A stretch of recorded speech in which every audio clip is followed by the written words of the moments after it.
of SAC Season 10. It's going to be a doozy. We've got some very good teams playing. Yeah, I'm definitely looking forward to this. I always love that each time we're on, it's the mornings. Like I think we're both running off of sleepy energy. Just one. It's almost. We're gonna bring that sleepy energy here today, and we got our two teams. Excuse me, that are coming up here. I'm gonna assume it's I don't know yet.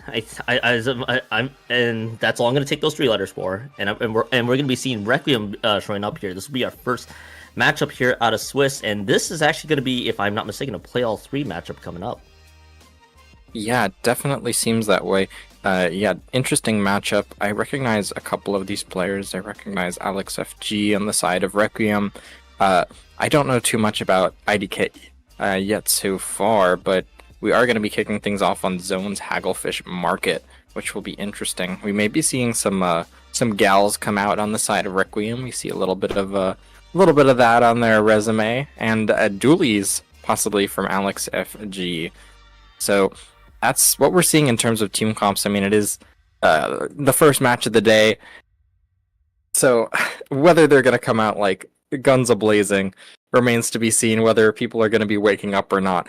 Because of the time slot, we do definitely we can get a variety of like North American, European, maybe even Australian. I don't even know the hours for Australia right now. It's probably like late night if I were to guess. But I think it is pretty late over for the Australian folks here, and for the most part. So this is going to be a lot of fun. And for what we know with I don't know yet. I mean, we're not surprised with a name like that. It's a pickup team actually, so it's a collection of different players across the board. And Requiem is as established as they are currently. Of course, you noted recognizing Alex FG for the first go. This is going to be what these two teams are dishing out. Now, big change coming into this SAC Season 10, by the way, for those who aren't aware.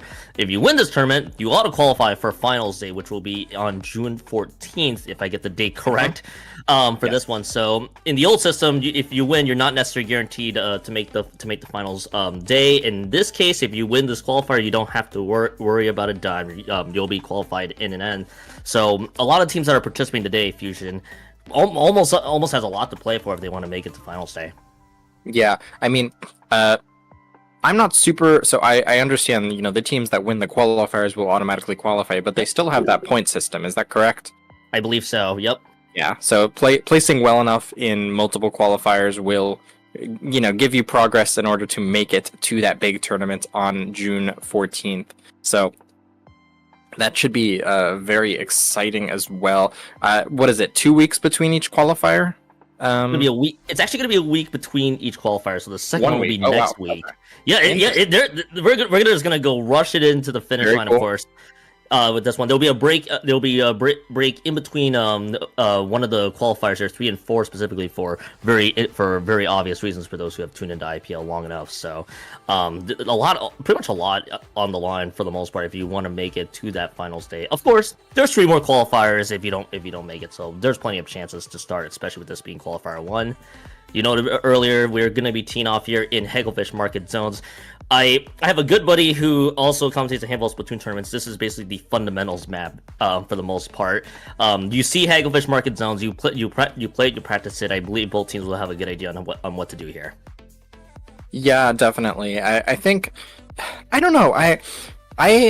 This is definitely like a fundamentals heavy map, but I think it's a lot of the time a test of patience. When you're playing through the middle of the map here, it's such a choke point right through the zone. It's very easy to try and push through, ending up getting taken out on the zone. So it's kind of like a test of, can you move up right when your team uses those specials, move up as a team. So we'll be testing that out, whether IDK and Requiem can show what they've got here on the first map of the day. And of course, the way I've always seen these sets go, especially when you're in these play all 3s for both IDK and Requiem, is, well, first of all, it's your first map of of this tournament here, so you're good. I'm sure there will be some warm ups, a little bit of little bit of some loose play to say the least. So both teams will probably want to use this opportunity to see how they get a good feel against their opponents, which we're about to load right into this one. No surprises for the weapons here so far. By the way, Requiem is going to be on the blue side. Yellow side is going to be IDK yet. As we take a look at closely at the weapons, what strikes out to you so far, Fusion? I'm definitely noticing the, Carota on the carbon roller. I think that I have a carbon on my Ludi team, and they hate this map. This is a very difficult map for roller to do anything, so you're going to be seeing a lot of patience in mid, and hopefully when they find an opening, Carota is going to be able to try and move through the zone and get a couple picks. But, as for fighting, it can't do much unless your team creates that opening for you, and Red now with that Kraken is going to be the one creating the opening, finding a pick, looking for even more as Requiem takes an early advantage. Yeah, Requiem with that early advantage to start, definitely a great start for them overall. But IDK yet still had a few punches thrown in there. They put Requiem into the penalty points. They should be able to get the lead here soon. However, Requiem has the triple splash downs, if I'm not mistaken, and the trip strikes that are basically online here. About a few more points down. They do get a quick lead change, but not too much so far. And there should be clearing out here soon. So Requiem still fighting strong. They should be able to get that lead back here, and they will. Yes, they do. Just barely, though. 3 members go down in the process. IDK doing a great job keeping that lead minimal, just maintaining, keeping the zone neutral. Now they're just sweeping out members of Requiem, and they're setting up a big stagger. This is exactly what you are looking for here. IDK setting up for that first hold. They are not getting too aggressive, but they do have that carbon roller sharking right under the ledge, Kyon. Yeah, they have that carbon roller that was definitely sharking through, but Red with the crack and actually trying to find the second pick, but not able to find the other member that was just there. And all that being said and done, IDK able to get through some of these points right away. Actually, 2 members down means the respawns aren't going to really favor Requiem, especially during a point where IDK is about to get into KO territory here. Booyah Bomb to zone them out, forcing a lot of time. There's actually barely any specials. The cooler is the only chance that they have. About 7 points remaining, and still counting down. Yeah, all 3 members gone. Correction, 3 members going down for Requiem. IDK starts this one off strong. They win map 1 here in this play all 3. Yes, they do. I liked what they did on the hold there. It was very well played. They didn't get overly aggressive. I feel like, on this map, you're getting so far up into their spawn that you can get taken out pretty easily, and, that enables, a counter push for the other team. But great job there from IDK playing patiently, and Carota finding 2 picks on that carbon roller was really key on that hold. I think that they did a great job being just patient, waiting for their opportunity, and just taking advantage of it when it came. So once IDK got the advantage, they knew exactly what to do. The question is whether or not they can, convert that advantage into a win on Rainmaker, because on zones, of course, the timer can be gone in the blink of an eye. You just get wiped once and it may be curtains, but whether or not you can convert one push into a knockout is very difficult, especially when we're going into Scorch Gorge for Rain. Oh, definitely, and that's gonna be the big thing to keep an eye on. Which, by the way, I want to take a quick second to say thank you, dude, so much for that huge raid over to us here on SAC Season 10 Qualifier number 1. This is the first qualifier for those who are coming in from the raid. So in this tournament, if you win SAC, this particular qualifier, you'll qualify for Finals Day. That's what's at stake for everybody that's involved.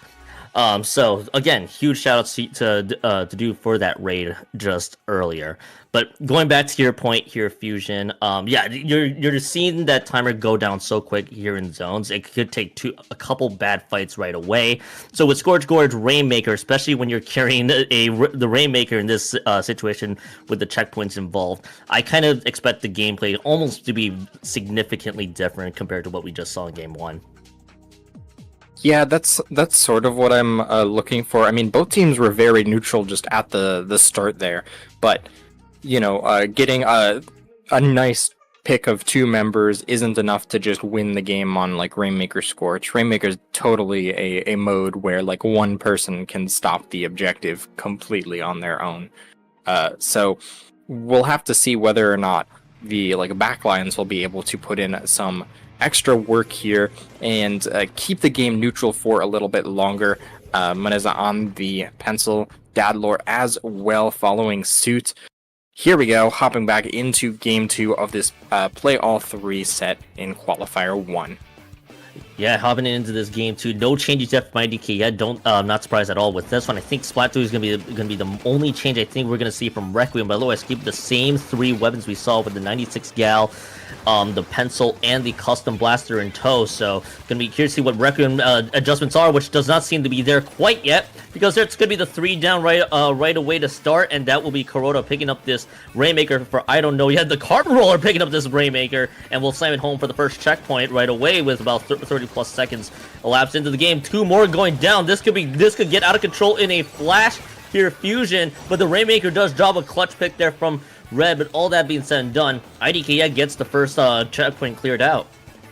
Yeah, first check, that's very important. It's very easy to get stuck up at that point, especially when it's kind of a wall at that checkpoint. You don't know what's behind it. You kind of have to sit there and play very slowly if you need to get that checkpoint still. But now that it's out of the way, that is huge for IDK yet.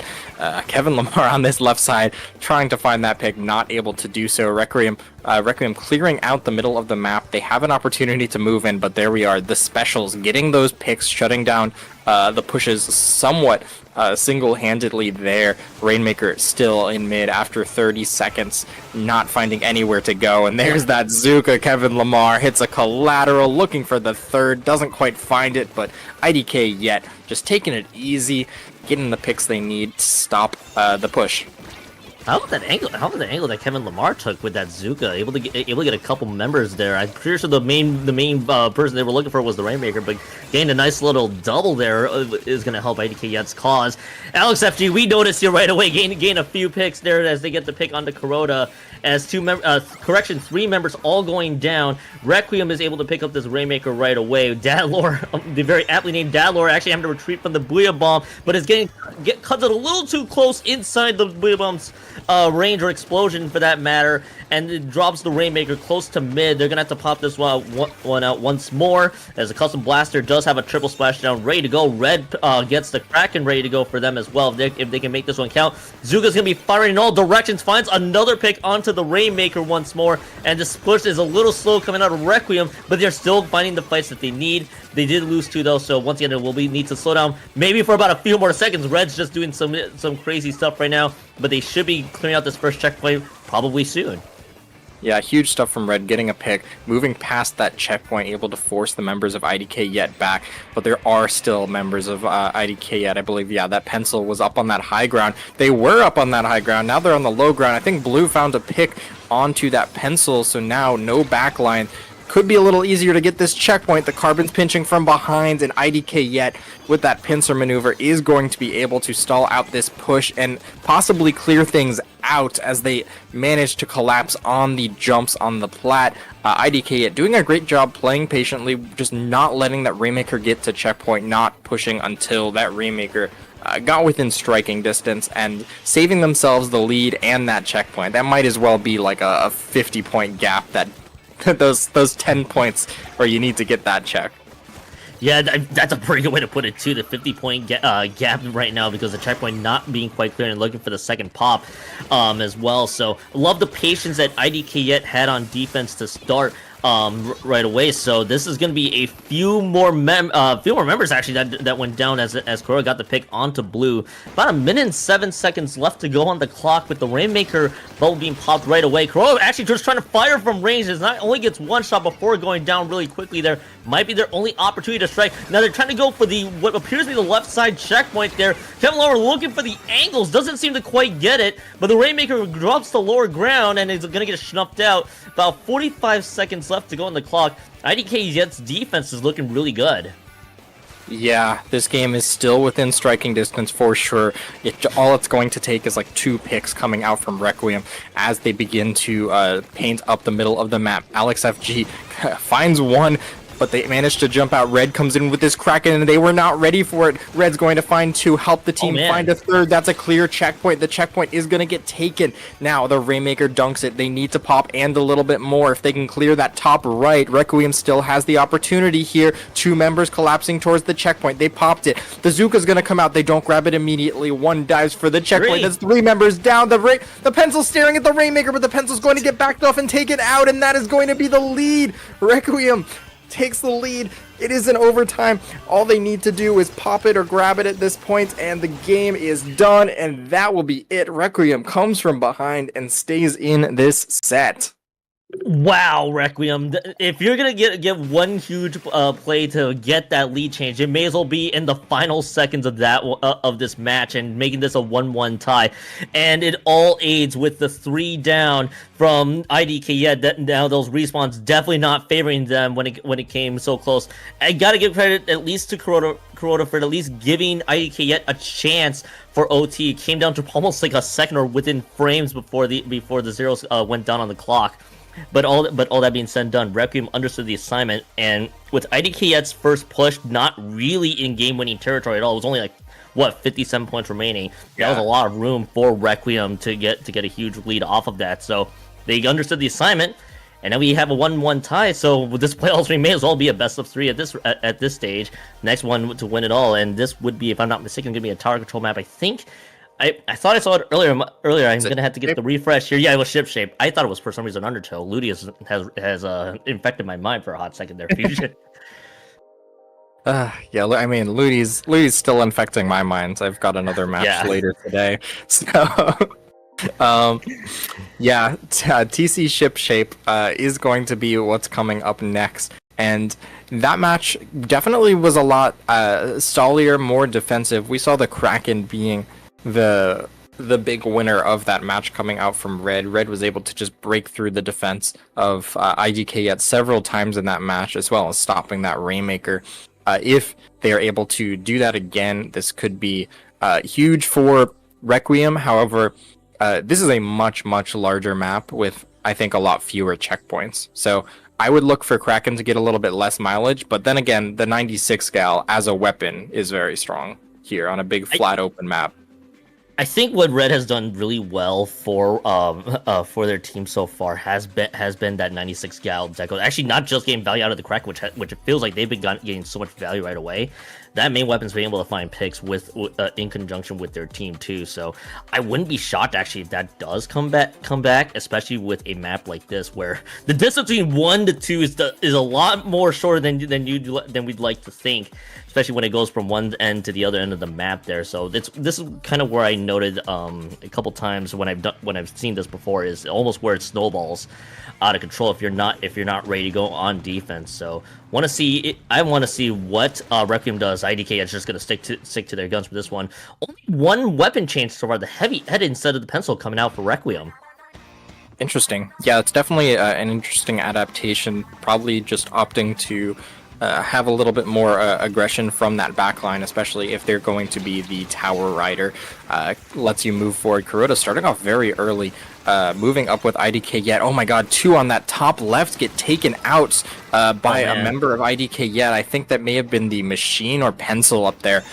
So that's a huge opening for them. This checkpoint nearly uncontested. That blaster can't get anywhere near the tower.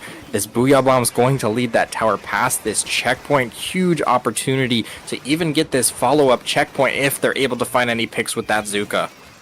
Yeah, they could get a whole lot more right now, especially with the members going down from Requiem earlier. That was almost into a stagger setup, but IDK had actually, I think, opted to step back just a tiny bit, trying to see if they can find the right setup that they need for this tower to get to the second checkpoint, which it looks like they aren't able to find that one quite yet, as Datler unfortunately gets jump scared into Kuroda's carbon roller. Great patience overall from Kuroda, and it takes out the heavy out of the backline going down. But even with all that, Requiem at least rebounds there. They get the jumps right in. The crab tank, gets used on that right-hand side.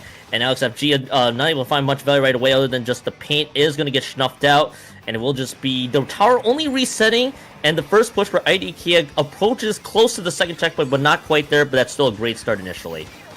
Yeah, definitely a huge star. Getting all the way to that second checkpoint is massive, but once you can get past that first checkpoint, the next like 20-something points are pretty easy to come by. Requiem has had a very hard time dislodging Polly up here on this right side of the map. Polly's been doing a great job just defending it where that checkpoint is. If Requiem's able to clear it out, they could get a lot of mileage, but just nice stuff from Polly on that machine, clearing all the corners. Now, the tower's moving to that checkpoint. The Kraken is coming in for the pinch, but all the members of IDK yet are still up. They're going to end up diving towards the tower. This may be check, but it doesn't seem like it's going to be a huge push. As the Zuka comes out, the Carbon's going to move in to help contest it, and the tower gets stopped just before the checkpoint is capped.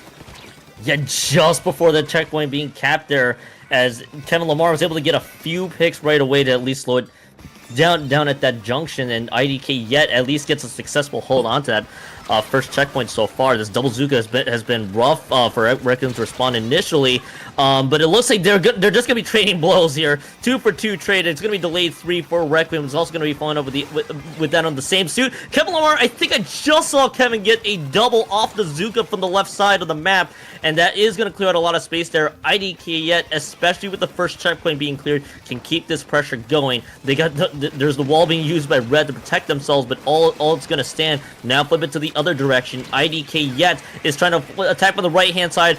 Alex FG gets a pick. Red is trying to chase out somebody over there, but is not able to locate them anymore other than from the side, and it will be Red getting snuffed out by the end. Another great patience play here from Kevin. All the brawl being said and done, I think I just saw a few extra points get taken down for IDK yet, but the tower resetting once again. Yeah, tower is resetting. 3 members of Requiem are alive. The pencil's a little bit out of position. They are going to back off and survive. If Requiem's able to get those huge picks, they can make this happen. The third checkpoint is still completely up.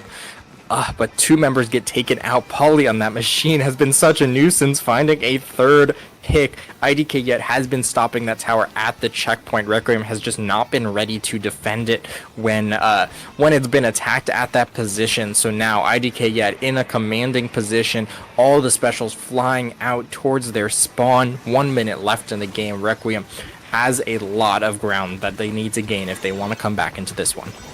That's good. That's gonna be the big thing. They're gonna have to get a lot more. Just the first checkpoint needs to be clear for Requiem there. IDK is still trying to keep the momentum going. The 3 down is gonna help, but the tower control is gonna the tower, excuse me, is going to be resetting here just a tiny bit more. Jumps immediately punished, by the way. Red, I think, got a few picks there to enable Requiem to start moving forward, and now Red moving up just a bit closely there. They got the Kraken ready to go, but it's gonna get completely picked off, and they're gonna have to rebuild that Kraken once again. But even all that being said and done, the cooler is now available. The triple splashdown is there for protection, but they are gonna lose the heavy edit. The triple splashdown is going to be used. 15 seconds left to go on the clock. They cleared the checkpoint. Now this is pretty much the only push that they have. But Red takes out Maneza, which was the pencil that has dropped. And this could be a lead change in a hurry here if the response isn't quite there. Zuka forces him off the tower for about a few quick moments, but only 6 points cut short, and it's not going to be enough on the last attempted push. Requiem falls short. IDK wins this set. 2-1 is your final score. Oh man, talk about a close finish. Just at the end there, the specials came out on the tower. They did not have the GG strikes or Booyah Bomb for that instance, but they threw out the Zuka on the tower and were able to pinch with it. Huge plays. They were able to just stop it in the nick of time. So great stuff to IDK yet, just hanging on. We saw them kind of in control of all three of these games. Just game 2 losing it at the last moment, but this game hanging on to it. They know what they need to do in order to stick with it. So good stuff to them, and they're going to be taking that early dub here in SAC Season 10. I feel like that set can be summed up from Requiem versus IDK. Double Zukas just was a tough response from that Requiem had to deal with, because at the end of the day, what we saw there was Kevin gained a lot of value out of the Zukas. It felt like for a good chunk of them. Red at least tried to respond in kind, but unfortunately in game 3 kind of fell into a huge hole at the end, and it just kind of caused Requiem to have to keep playing catch up the rest of the way. Only unfortunately had that one push that they have, and that just wasn't enough. Yeah, I mean, Requiem definitely had a hard time keeping away members of IDK. Yeah, we saw them kind of approaching from multiple angles. We did see some of the kind of strong arming coming out, like from the Kraken was getting a lot of mileage, but even while that was going on, there were pushes like on the other side of the map. So no option was like entirely foolproof. IDK just doing a great job keeping up the pressure from multiple angles onto Requiem and hanging on to that set, not wanting to drop a second game in comeback fashion. Never fun when that happens, but they locked in. Yeah, they locked in when it mattered there. That's gonna be the final score. 2-1 is the score for IDK. They'll get that early dub to start. Looks like some of the sets I think are still gonna be in progress or just getting ironed out. I think I do see one that's in progress. That'll give us some time, Fusion, to catch our breath, give us a quick break. So don't go anywhere, everybody. We'll be back with SAC Season 10 Qualifier 1 in just a few moments.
Falling down these lies again.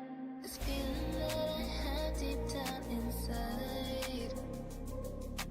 I just wanna be the one you need. And now I need you by my side. I can't sleep at night. Let's get lost in time. Leave it all behind. I can't get enough of that. I'm enough.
Welcome back, everybody, from the short break here. We got ourselves our second set coming up ahead.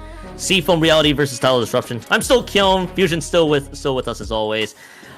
Before I want to talk about this set, so Fusion, I actually had to still think about what we were talking about before we got on. I couldn't tell if these are actually two oppositely named teams or if they're just technically the same definition.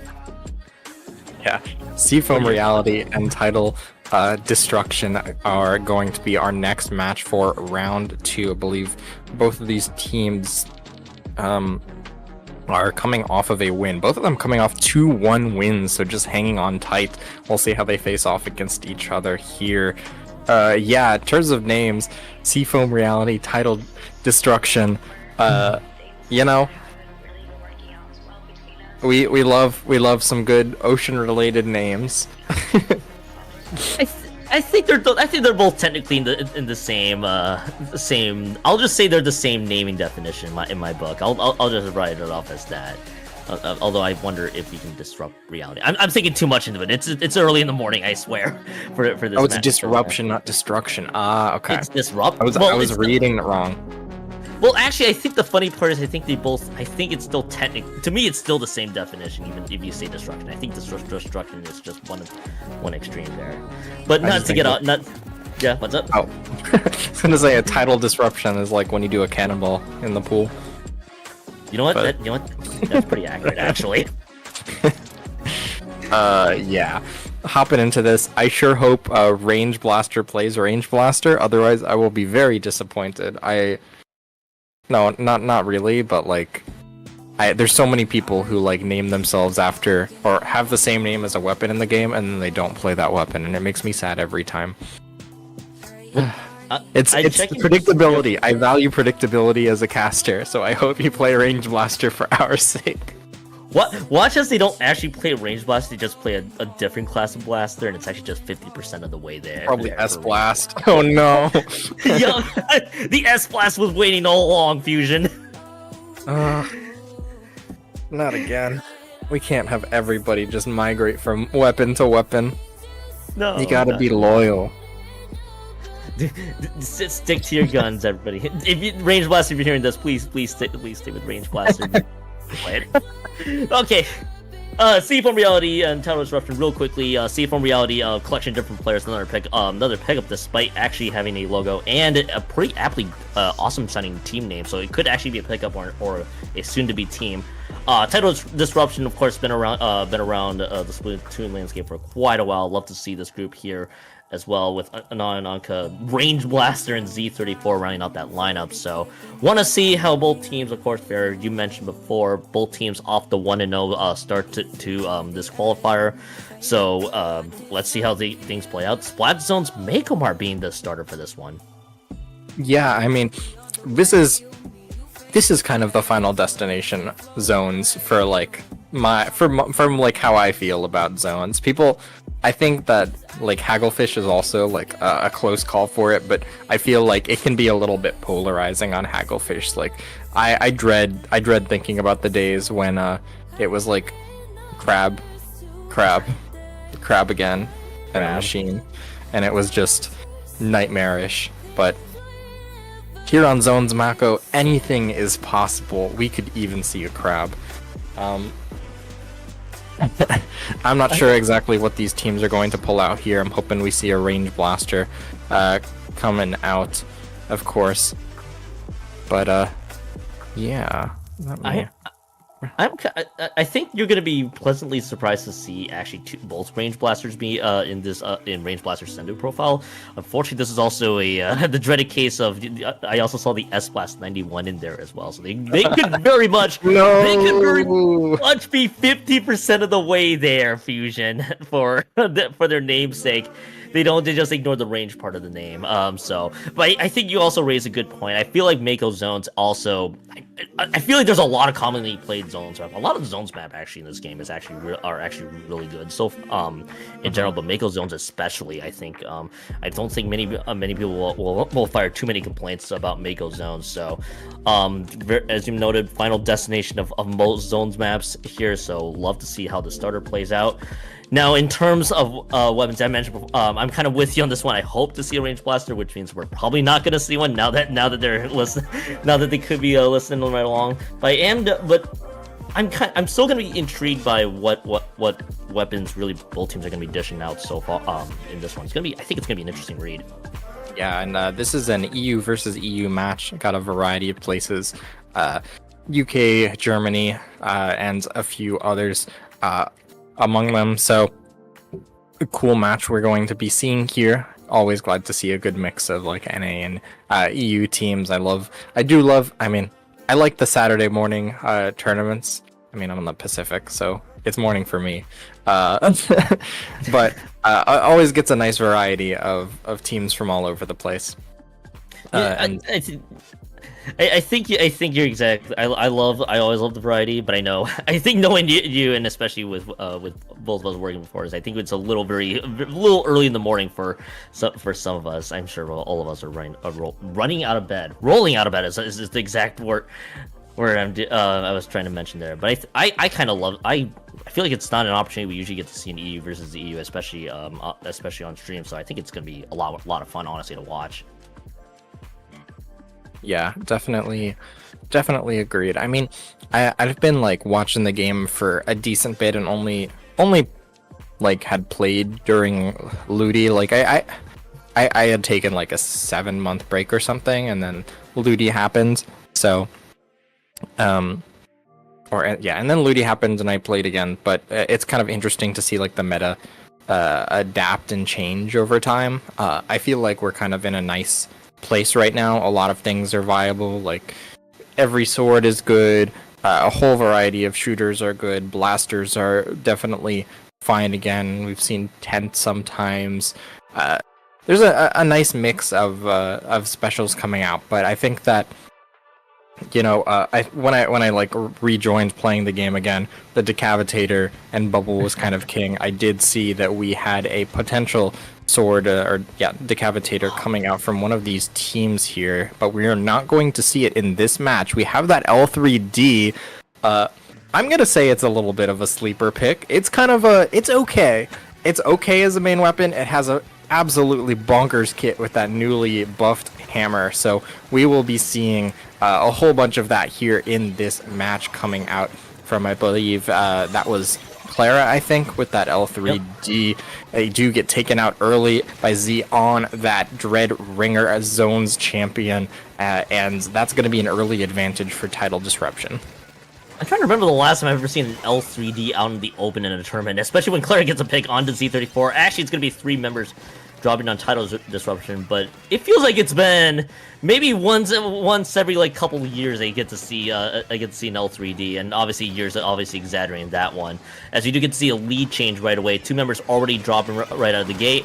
It is just going to be Clara again, a lot more focus on this L3D, see if it can get value. Again, it's the Ultrazam that's available. It's going to stamp out 1, and the second member is going to follow suit onto this one. All that while all the carnage was happening, though, Tidal Disruption was able to get the zones back, but they lose a non. But even so, losing a couple of members, they were able to keep the zones open enough for just long enough there, but at the end of the day, Seafoam Reality, they will get control of the zone, should be out of the penalty points. I take that back. I spoke too soon. It is back to a neutral state for now.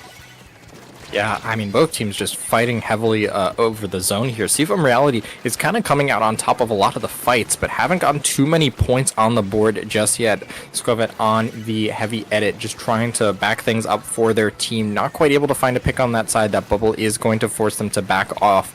Anon moving up with the rest of the team. That is going to be the blasters going down on both sides. Tidal Disruption grabs back the zone, finds 2 picks, but that's not yet a complete wipe. There's still plenty of time. Yep, there we go. Plenty of time and space for Seafoam Reality to move back in, and with that early pick, they may have the means to do just that.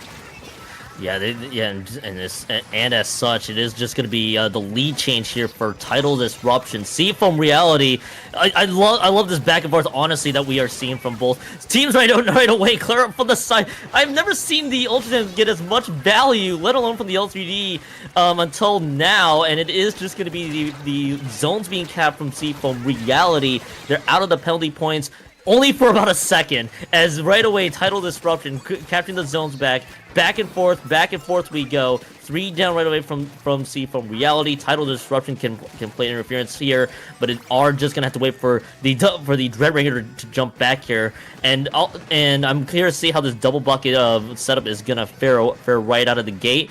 One of them is being quartered right now, and is stuck between a rock and a hard place, but Tidal Disruption is still taking down some of these points here. Yeah, they are ticking down those points, getting a little bit eager on that right side, trying to find a pick, but now 20 seconds left. The pressure is on. Seafoam Reality needs to move in. The bucket wins the fight on the left side, and did they wait too long to pull the trigger? They are going to jump out. The Booyah is going to neutralize the zone. 2 members moving on to the zone, and just with 5 points remaining, Seafoam Reality is going to get that cap. So now they have a little bit of breathing room. Huge penalty, 58 points. Tidal Disruption is going to have to win the game again if they want to extend that lead to a knockout. But really, both of these teams trying to turn a neutral hold into a big victory has kind of led to their holds being a little bit short-lived. Yeah, but thankfully, Scovet able to team up with a member. Seafoam Reality now stabilizing a bit. The strikes are going to come out. Are they going to cap or just neutralize? They do end up getting that cap. Now Tidal Disruption has that breathing room themselves, and even though they go 2 members down here, 3 members down, they're going to have another chance to move back in. They're gonna have a couple more chances to get the quick retake here of the zones, and both teams using their specials wisely to get these zones to cap when they mattered.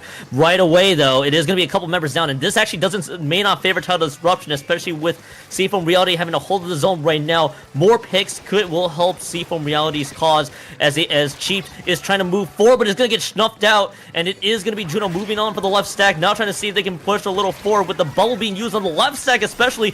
Reefslider is roaring right in and is going to get the immediate cap, but for how long being the question. Trip strikes are being staggered across the board. 20 seconds left to go. Seafoam Reality has the zones in their control. This is still going to be a bit of a back and forth affair here in the reigning seconds of this matchup. As Claire trying to find something with the Ultra Slam is going to run it into terrain, but 2 members drop. Claire going down. That's going to be all right. They lose. Tidal Disruption loses 3 by themselves. It's just a Nun who has to use the pencil to neutralize for a few quick moments. It's going to buy themselves just enough time, but they're still losing members left, right, and center, and there's going to be all the paint in the world for Seafoam Reality to back it up. Back and forth we go. That was a fun match to watch, but at the end of the day, Seafoam Reality takes home game 1. Yeah, nice stuff on the comeback. We did see 3 picks from, I believe that was Jin on the S-Blast, just under that ledge. The Hammer not able to find anything with the S-Blast, able to get 3 huge picks, shutting down that potential recap from Tidal Disruption. So a nice little comeback victory for Seafoam Reality there.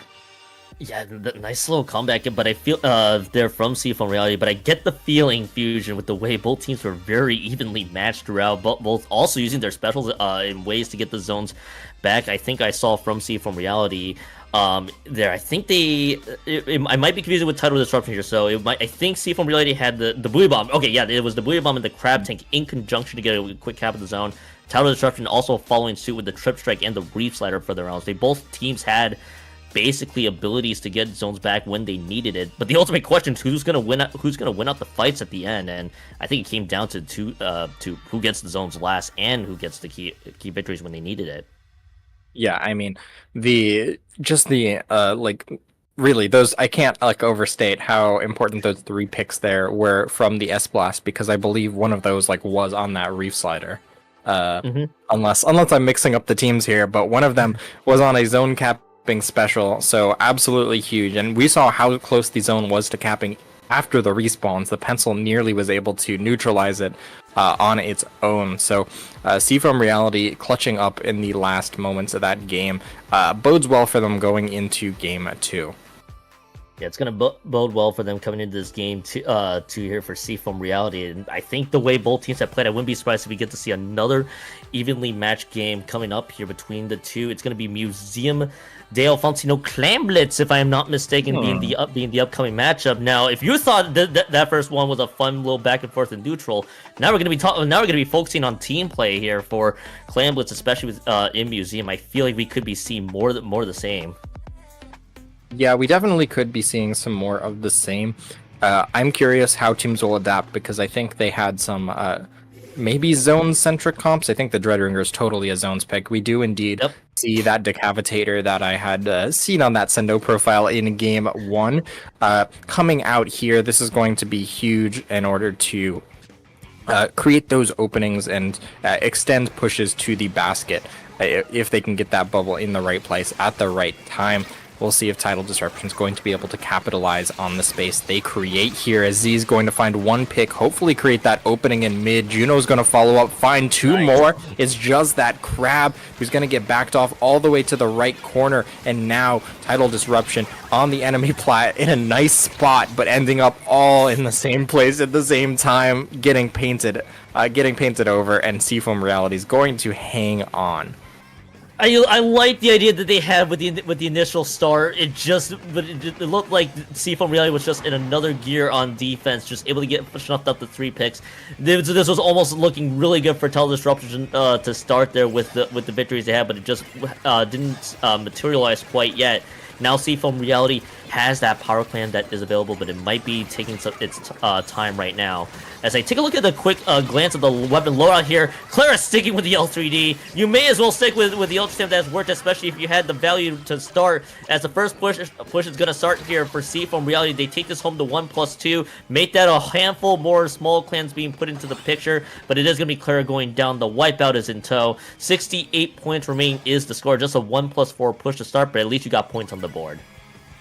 Yeah, points on the board are always very nice. They were able to win that fight without getting, I guess, fully wiped and counter pushed immediately, but there are a lot of clams on the side of Tidal Disruption. They're taking their time, holding that right side of the plat. Are they going to die for it? They are. They're right into the loving arms of the Hammer, who doesn't find a... Okay, there we go. Clara does find a pick eventually. But that is just going to be that one clam in the basket. One member... Is there a member up on that top right? No. Okay, not anymore. That was just Jin coming out of spawn there. Just one power clam. I mean, that Hammer, even though it didn't find the pick on members moving towards the basket, was certainly massive because it discouraged members of... it was because it discouraged members of Seafoam Reality or of Tidal Disruption from just running in and forcing them to back off or even drop. And that's going to allow them to maintain their lead here. You know, it's fascinating that Clara. I thought that missed angle was gonna be the thing that changed the tides. There, no pun intended. But in that situation, only just the one power clan being chucked in. Seafoam Reality, yes, it does cut the deficit, but I think that could have been so much worse there too. With the second power clamp also disappearing from that initial push. So Tidal Disruption could, I think it was 3 power clamps, if I'm not mistaken, but they only come home with just the one, and they're gonna have to just rebuild for another push. Now, thankfully, they did cut the deficit down here for just a bit. There is the S-Blast. I think, correction, why did I say S-Blast? That's a pick. There, 3 members have gone down in quick succession. It might be there, and it will just be 2 special available. Make that 3 special available. The Bubble, the Kraken, and the Trip Strikes are all available right now. They use the Trip Strikes, dispersing Seafoam Reality for just a bit. Juno's trying to follow suit here, and it's actually just trying to overchase one Slosher, but takes the wrong angle again. But even so, Tidal Disruption has found the opening, and they take the lead there, Fusion. Oh my god, yeah. Nice coordination of specials, unfortunately taking a little bit of a detour up the spinner there. The clams are going to make their way to the basket. Anka going to get a few extra clams for good measure in. That is going to be the end of the push as Tidal Disruption backs off. Jin trying to take advantage of the positioning that Tidal Disruption had from that advantage, but they're not going to be able to do so. Nice lead for Tidal Disruption here, taking a considerable lead in this game as we go into the final minute. Yeah, on to the final minute we go. This actually will be this will be a very interesting finish. Clara, once again, another pick, and I think, did they actually get the second one? Did Clara actually get the second one from the Ultra Stamp? That was interesting interaction there, I'll say the least. Anon is able to hold their ground. They get the pick on the cheap there, so this is going to be a little bit of a slowdown right away here for Seafoam Reality as they're waiting for the members to respawn. Anon does use the cooler right away, and it will give Tidal Disruption a chance to, well, I think it looks like I was going to mention possibly play aggressive, but they're actually opting to just play heavy defense right now. About 20 seconds left to go on the clock, and there's still not quite an opening here for Seafoam Reality to strike first. As, okay, maybe Clara might have ideas, but they're actually trying to overchase into one, and they throw them back, but to what cost? And that could have been their opportunity to strike right then and there. Going into the overtime session here, Anka is still trying to paint over this ramp in Museum, but there's going to be 2 members down. There's not going to be possibly not enough firepower left for Seafoam Reality, which looks like it might be the case as they are getting pushed back right away. two members have gone down from Tidal Disruption, but is there going to be enough time left on the clock? The answer will definitely be no. Fusion 1-1 tie coming into the set. No wipeout is there for the cherry on top. Oh yes, nice defense there from Tidal Disruption, just stalling out that time or just playing defense in overtime. They know. I mean, when you're defending as time is ticking down, you don't just have like the positional advantage on your side. You have that time. You know that the enemy team can't just afford to sit back and like wait for specials. They need to make a move quickly. So Tidal Disruption was just able to wait for that to come out, and even though very slowly, Seafoam Reality was gaining those specials, gaining some ground, they did not get enough quick enough, and so things like that bubble were able to come out to really seal the deal. What's kind of interesting is I feel like we've seen a few bloopers there on a few pushes right away from Tidal Disruption. Clear on the wrong angle, and then we saw the Kraken taking the detour up the spinner, but it did not seem to deter Tidal Disruption one bit at all. But it looked like even with the coordination that was available, Seafoam Reality had that initial push, but then just could not get themselves started. But I feel like kind of similar to how we saw it in Game 1. It's been a back and forth matchup, really. Both teams feel like they're both very evenly matched so far. I'm not at all surprised with some of the results we're seeing here in that game too, where one team had one initial push, and then the second team was cooking up another one right away. I mean, yeah, both of those teams very clearly, like, after they got pushed, they immediately wanted a counter push. I mean, we saw that on the Zones game as well. As soon as they got an advantage, they wanted to press it as far as they could, and I feel like both of these teams, they may have, like, slightly overextended, but it's really, like, when those, if one of those extensions of a push can really come through, that could be massive points on the board and a huge advantage for a team. We'll see if they're going to be able to do it, because I think those getting like a few picks back to back is just going to enable the teams to really extend their lead, especially on Rainmaker here, if they can string together a few very nice picks. That's good, and that's gonna be the key thing. We're on this Undertow Spillway Rainmaker map, which feels like it's the most commonly played Rainmaker map across Splatoon 3 here in we see. It comes to no surprise. Both teams should be very well practiced here, so we're gonna see how this all plays out. Quick weapon looks right away so far. Fusion, I don't think there's gonna be. I think there aren't too many changes, if at all any. So it's gonna be fundamentally the same idea. Coming into this third game, as it is going to be two members that have dropped right away. The Rainmaker being picked up, but it's going to just not last that long. First checkpoint not quite clear. Juno stuck between a rock and a hard place. Rainmaker bubble is going to get popped, and all for Tidal Disruption are points on the board, but nothing more than that. Yeah, it is just going to be a few points on the board. Really nice defense there from Seafoam Reality. They were able to get these strikes in as the Rainmaker was approaching that checkpoint, force them to stall and come at it from multiple angles as a result of that extra time they had. Now the strikes are going to come in for Seafoam Reality. Juno finds a nice pick on the blaster. There's two members down. This push still on the offensive here. Clara has that hammer. They are going to toss it, find a pick in the process. So keeping things alive for Seafoam Reality here, as now they're the ones getting 3 picks. Now it's a huge open ground to that Rainmaker in mid, if not for Anka in the background, finding a pick with that slosher, shutting down the push and turning a big advantage for Seafoam Reality into none at all. Yeah, Anka's pick slowed down any momentum that Seafoam Reality had, and that was a good angle too.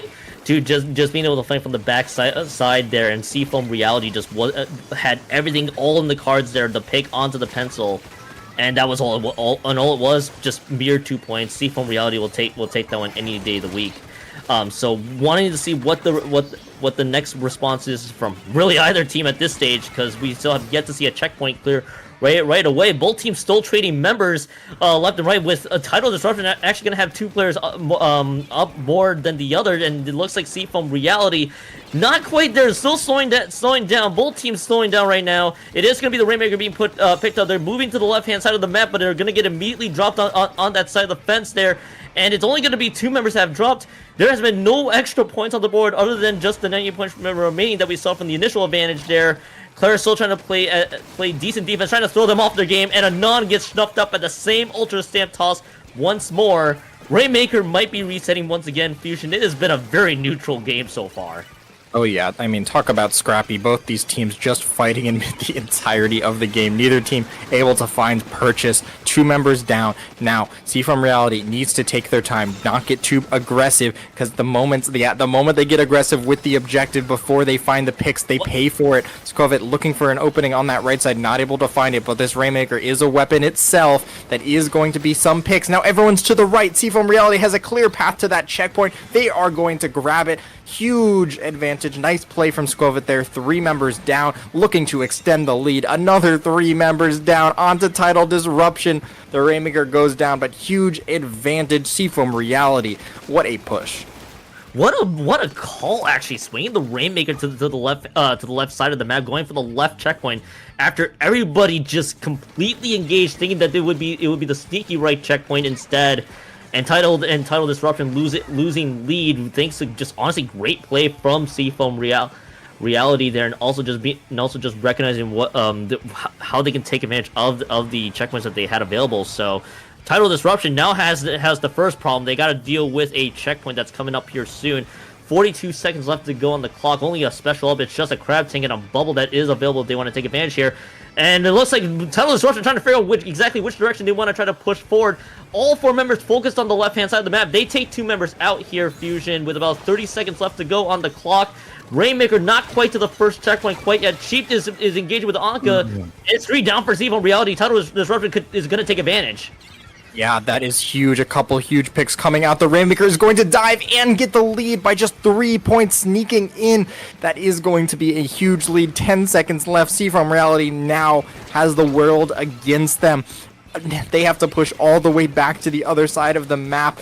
Time is already gone. We are here in overtime. There's no checkpoint, no chance of resetting the timer on that Rainmaker. There's that shark on the left side. Here comes the Kraken. It has eyes on the Rainmaker. Skovit's got to make a run for it. The Rainmaker coming from multiple directions. The Decav has eyes on Rainmaker. They're going to dive on it, and with the strikes, Tidal Disruption comes from behind and snags game 3 and a set win. We've been seeing some very exciting matches so far this SAC. Fusion, this third map could be best described as a tale of 2 halves.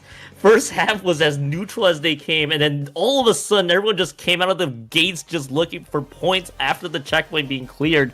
I felt like, okay, maybe this was the worst that gets it done for Seafoam Reality, and then Tidal Disruption had an even better response with patient play there. I mean, a lot of kudos to both teams, really just making this as competitive as it was. And to your point, Fusion, this SAC Qualifier 1, we've seen 2 sets so far in the first 2 rounds. They've been a lot of fun to watch. Oh yeah, absolutely. I mean, they've been very back and forth, and I mean, you love it or hate it.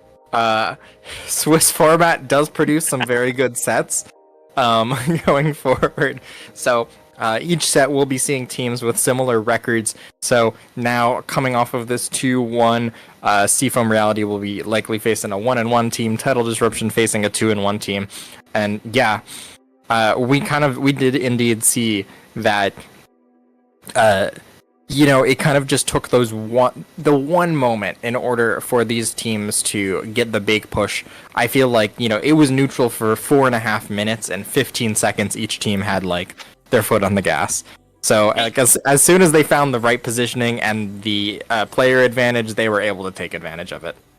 That's what just struck out to me, is like, why did this everyone was just going full just everything going full speed ahead. I was trying to figure out an exact analogy. My brain kind of shorted out there for a hot second, but I feel like it kind of just summed up with how evenly matched this game really was from start to finish there. So I mean, Seafoam Reality and Tidal Disruption, I mean, it's always unfortunate to end up being on the losing end of a 2-1 set, but I mean, you gotta still feel pretty decent that you can still compete with some of the others there for if you are Seafoam Reality. But Tidal Disruption 2-1, and I got good news for you, Fusion, from what I've noticed with the weapon loadouts. Juno, also known as Range Blaster, actually did play Range Blaster every half. So we did there is victory. Let's go. Man, Man, you know what? If you stuck to your actual name of Range Blaster and you actually dished up Range Blaster, you get bonus points for me, and I think it made you also really happy to just to see that commit. You've been approved by the International Blaster Council. The International Have our Blaster seal of approval. They'll send that a seal of approval in the mail to Juno there, but man, that was such a fun matchup to watch there too. I already forgot that map 1 was also a zone centric comp that we saw right away too with that Reef. I didn't even think about it until you brought it up. It's like, okay, actually maybe this could be a zone centric comp, but after seeing so many Reef sliders and everything blending, it's like, okay, actually that does make sense as to why we didn't see some of the other weapons come back, like the S-Blast nor the Dreadringer. Yeah, I mean, it's interesting to see when teams well, I feel like they didn't change all too much throughout the games except for on zones. Dreadringer has been like a scourge of zones. It's kind of everywhere, like top tier zones weapon, meh everywhere else. Yeah. I guess that's right. like, it's still a good weapon, but like, you know, Reef Slider is absolutely bonkers on zones, and adapting the team compositions for that is of course always a good deal. I believe we saw the Blaster also switching to Slosher. Like, I think that was the first game, or maybe it was the second game. It was the first game. I think if you're referring to the S Blast 91, I think they did change to the Slosher. Yeah, and then they became range like game 3. Yeah. So I think forever living in my head is just the back to back range blasters. Again, as you know, the International Blaster Council will just send that seal of approval to you in the mail. It made me happy too, because to your really original point before the set just kind of kicked into higher gear was like almost a lot of weapons are available. That a lot of weapons are basically playable in the meta today, so it's actually really nice to see. So I love to see variety. Personally, I'm a huge variety person, so I would love to see more. I don't think anybody wants to go back to the old days of 3 splashes or 3 sloshing machines, and then it just gets spammed every map. Which, yeah, I think that's all just for another time. I think. I feel like it's also like it makes it harder to. It feels like, well, I'd say in my opinion, it makes it harder to like spotlight people when everyone's playing the same weapon. It's just like, you know, people tend to have very similar, well, not necessarily roles, but it's just so much harder to see. Like if there's 2 Splashamatics on your team, when one crabs in one place and one crabs in another place, you know, is one the aggro and one like a flex? It really like can depend, but it kind of you know, variety is the spice of life, or whatever the box of chocolates whispered to me. I hope those same. I hope that I can see other whispering box of chocolates as well for variety. You know what? I want more variety now. Which, by the way, we bought ourselves enough time, because our next matchup is actually available too, right away. Which I believe, if I am looking at our sources here, Red Velvet Sea versus Wildflower is our matchup. Now, giving you some time here real quick, because I also do need to, because we need to dig up what both teams have record wise. 1-1 for both teams so far for Red Velvet Sea and Wildflower. I mean, personally, I would like to see more variety. That's what I'm focused on. Yes, I'm gonna pull up the Red Velvet Sea versus Red Velvet Sea and Wildflower. Yes. That is Illusion, EB Sleepy, Ella, Google Pooper, Goldeb, Con, Luigi, Chris, and Danny. We have I think this is another EU versus EU matchup, so very cool. European versus European. We just saw, yeah. I was going to say, we saw European versus European just this previous set, didn't we? Yes, we did. Just keep the train going. May as well keep the train going here. I mean, absolutely. I'm for it. I am 100% all for it here. Red Velvet Sea, real quickly here, another established team here as well. As you know with the names here, I think Gold is actually might have been one of their subs actually for Red Velvet Sea coming into this particular matchup. So I personally would love to see what they got around. And the aptly named Wildflower, also another established team as well. I think. Am I looking at this right, or am I just going crazy? I think I might just be going crazy. I thought this was basically two teams from the same country facing each other, but I think I might be getting my flags mixed up. I apologize in advance. Man, I need to go back to geography class. Ooh, okay, interesting. Seems like Red Velvet Sea coming off of a 2-1 victory over Fruit Punch Sunday, but round 1 they did go 1-2 against FreeFlow, who I know is a very strong team. So, strong performance from Red Velvet Sea, looking to make it back in. I mean, opening the day against FreeFlow is definitely a difficult way to start off, trying to answer back here in game. In round 3. We also have Wildflower coming off of an 0-3 loss to Geo Wizards round 1 and a 2-1 win off of Splatastrophe. So huge. I'd say some strong performances from these teams so far, but of course, going 1-2 versus 2-1 definitely feels a lot different. I believe. What are there, 5 rounds of Swiss? If I were to guess, if I'm reading it at this right now, it's 4 rounds. Yep, 4 rounds of Swiss. Very cool. So we got we're actually already in the back half of our Swiss stages coming up. Fusion. I mean, it feels like time has gone by so fast. Time is a myth, I swear here, for the most part. Mahi Zones, by the way, is gonna be our leadoff map. Then we got Scorch Tower, if I'm reading that correctly, and Ship Shaped Cargo Coat Ringwing. I gotta make sure I'm reading those maps correctly here. If so, I'm gonna have some interesting words to speak about. Which, by the way, we're gonna have some interesting words to speak about right away, as the weapons are all flying out. And Squiffer Duel in 2025 Splatoon to start things crazy. Very cool. We love to see it. I feel like Squiffer is a zones sort of weapon, especially with that bubble coming out from both sides. I would say they're an endangered species, but I'm on a team with one, so where are they all coming from is the question.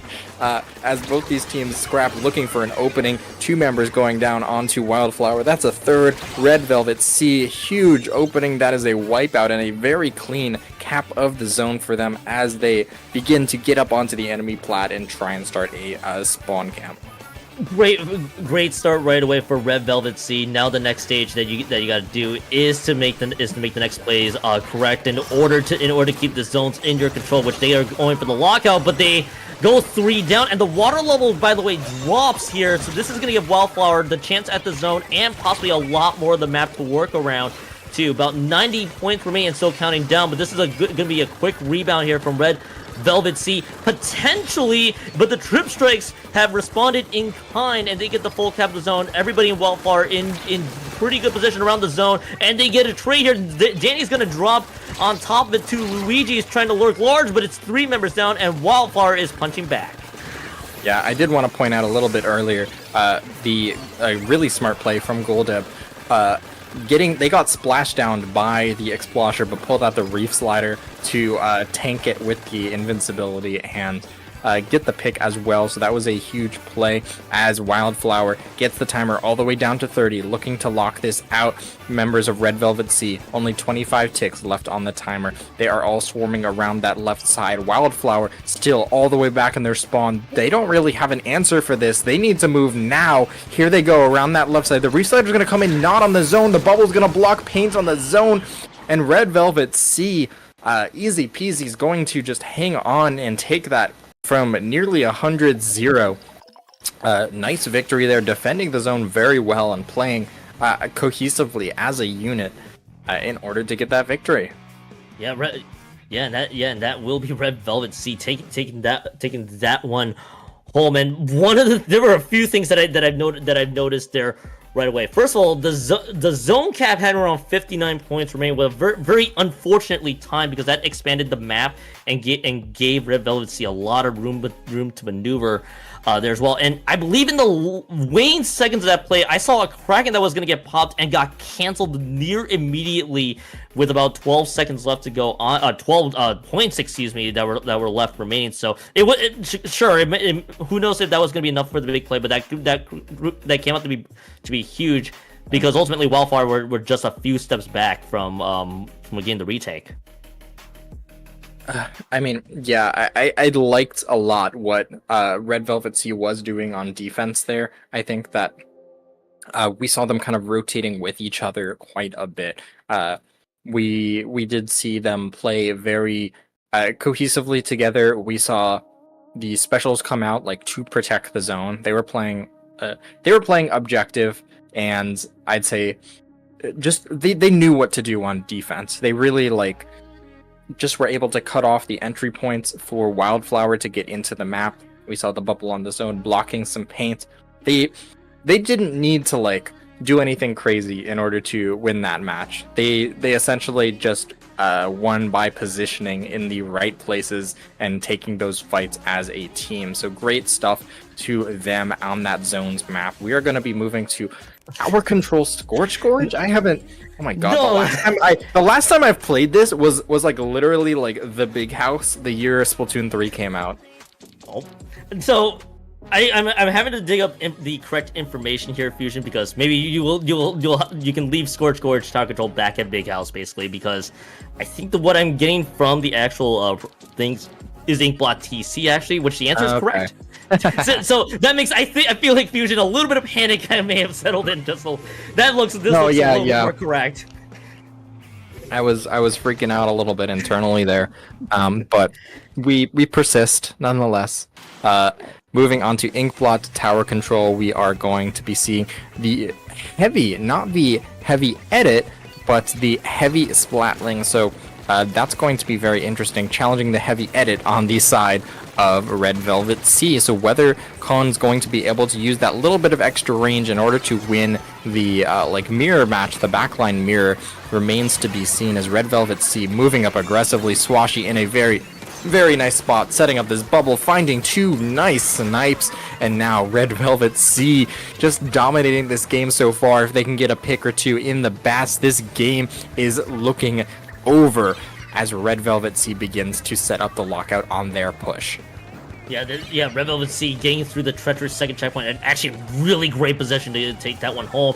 As Wildflower losing 2 and make that they lose 3, and now Chris has to take a huge scenic detour there, but they're being chased out by Ella, so they're going to be out of the picture for a little bit longer. Yes, you get the trade, sure, but Red Velvet Sea is invading your base. They could get a lot more with a bubble, a very timely bubble on top of it too. 6 points remaining, and still very much counting down 3 more, and if they get the pick, yes, they do. This was a KO in about less than a minute and 15 seconds left on the clock. Fusion, I don't remember the last time I saw a KO that dominant in Inkblot Tower Control. Red Velvet Sea just proved it there. Yeah, I mean, that tower did not stop moving for an instant. We saw a Swashy on the Squiffer. I think that's a great showcase of what Squiffer does. Just sets up in a position and says, no, you can't enter here very well, especially with that little bit of I'd say it's one of the longest range bubble weapons, if not the longest range bubble weapon. So really just strong arming people, spacing people out, keeping them at arm's distance. Red Velvet Sea is going to take this set, but we are going to be heading to Rainmaker Ship Shape next. Now, so Fusion, if you, what the last time you probably might have seen Ship Shape Cargo Rainmaker might have been maybe eons ago, or it just never seen the light of day. We're gonna keep it buried there. By the way, I believe we have a few. I think we have a few graphical errors here because the actual map is now swooping in here. It's a Humpback Pump Track Rainmaker, which I think can get us cooled down a little bit there as well. You know, imagine the alternate reality if it was Scorch Tower Control and Ship Shape Rainmaker, and it's just their first maps that were released. Man. We need to bring back bad ideas only. Oh man. You know, no, we did. What did they do? What did they do? Oh, I don't remember. I think this is a different thing. I remember BNS like back in the day. They had a Halloween tournament with like the most egregious map list in Splatoon 2 that you could ever possibly imagine. It was like, we're gonna play Moray Tower Control, and then we're gonna play like Kelp Dome Clam Blitz, and then it was crazy. It was crazy when it happened, but You know, I mean, if I ever have to see Moray Tower Control or Kelp Dome Clams in a near future Splatoon 2, I think I just rip my hair at that point. It feels like it's been a long time since I've even had to see that. And of course, we get to dig Scorch Tower Control and Ship Shape Rainmaker back to where it belongs here. Now we got more sensible maps. 6 feet under. I think look, if anybody wanted to play Scorch Tower Control and Ship Shape Rainmaker, be my guest. Talk to me later in this one.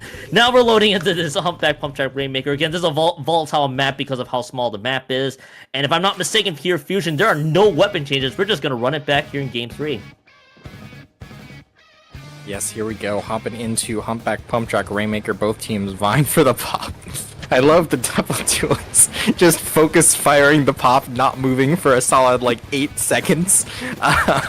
As Red Velvet Sea is going to get the pop, but not win the early fight. 2 members go down. Now Con on this left side trying to play defense. The rain gets grabbed early. I believe that was by Wildflower. That is going to slow members of Red Velvet Sea down a bit, but it is also going to give them that player advantage, which could enable them to move up here. Nice bubble. That's going to defend the checkpoint from Swashy, who is just trying to lead that Rainmaker over there. The bubble's going to expire before the Rainmaker gets the dunk. Rainmaker moving to the corner, but they do manage to find the picks. 3 members going down. Red Velvet Sea is geared up for a massive push.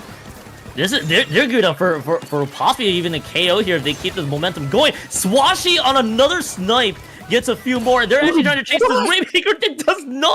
It does not happen at all. Fusion, what we saw from a back and forth in game 1.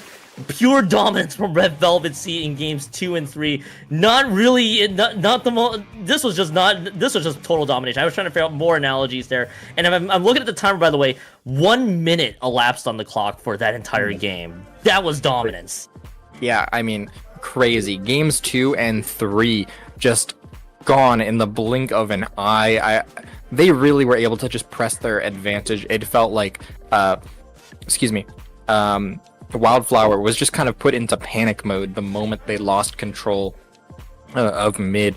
They ended up just diving for that Rainmaker, not able to stop it in time. We saw some really nice play. I mean, we saw this in game 1 that I kind of mentioned. They were moving very cohesively. They're playing Secret Service, right? They're protecting the president. They're playing objective.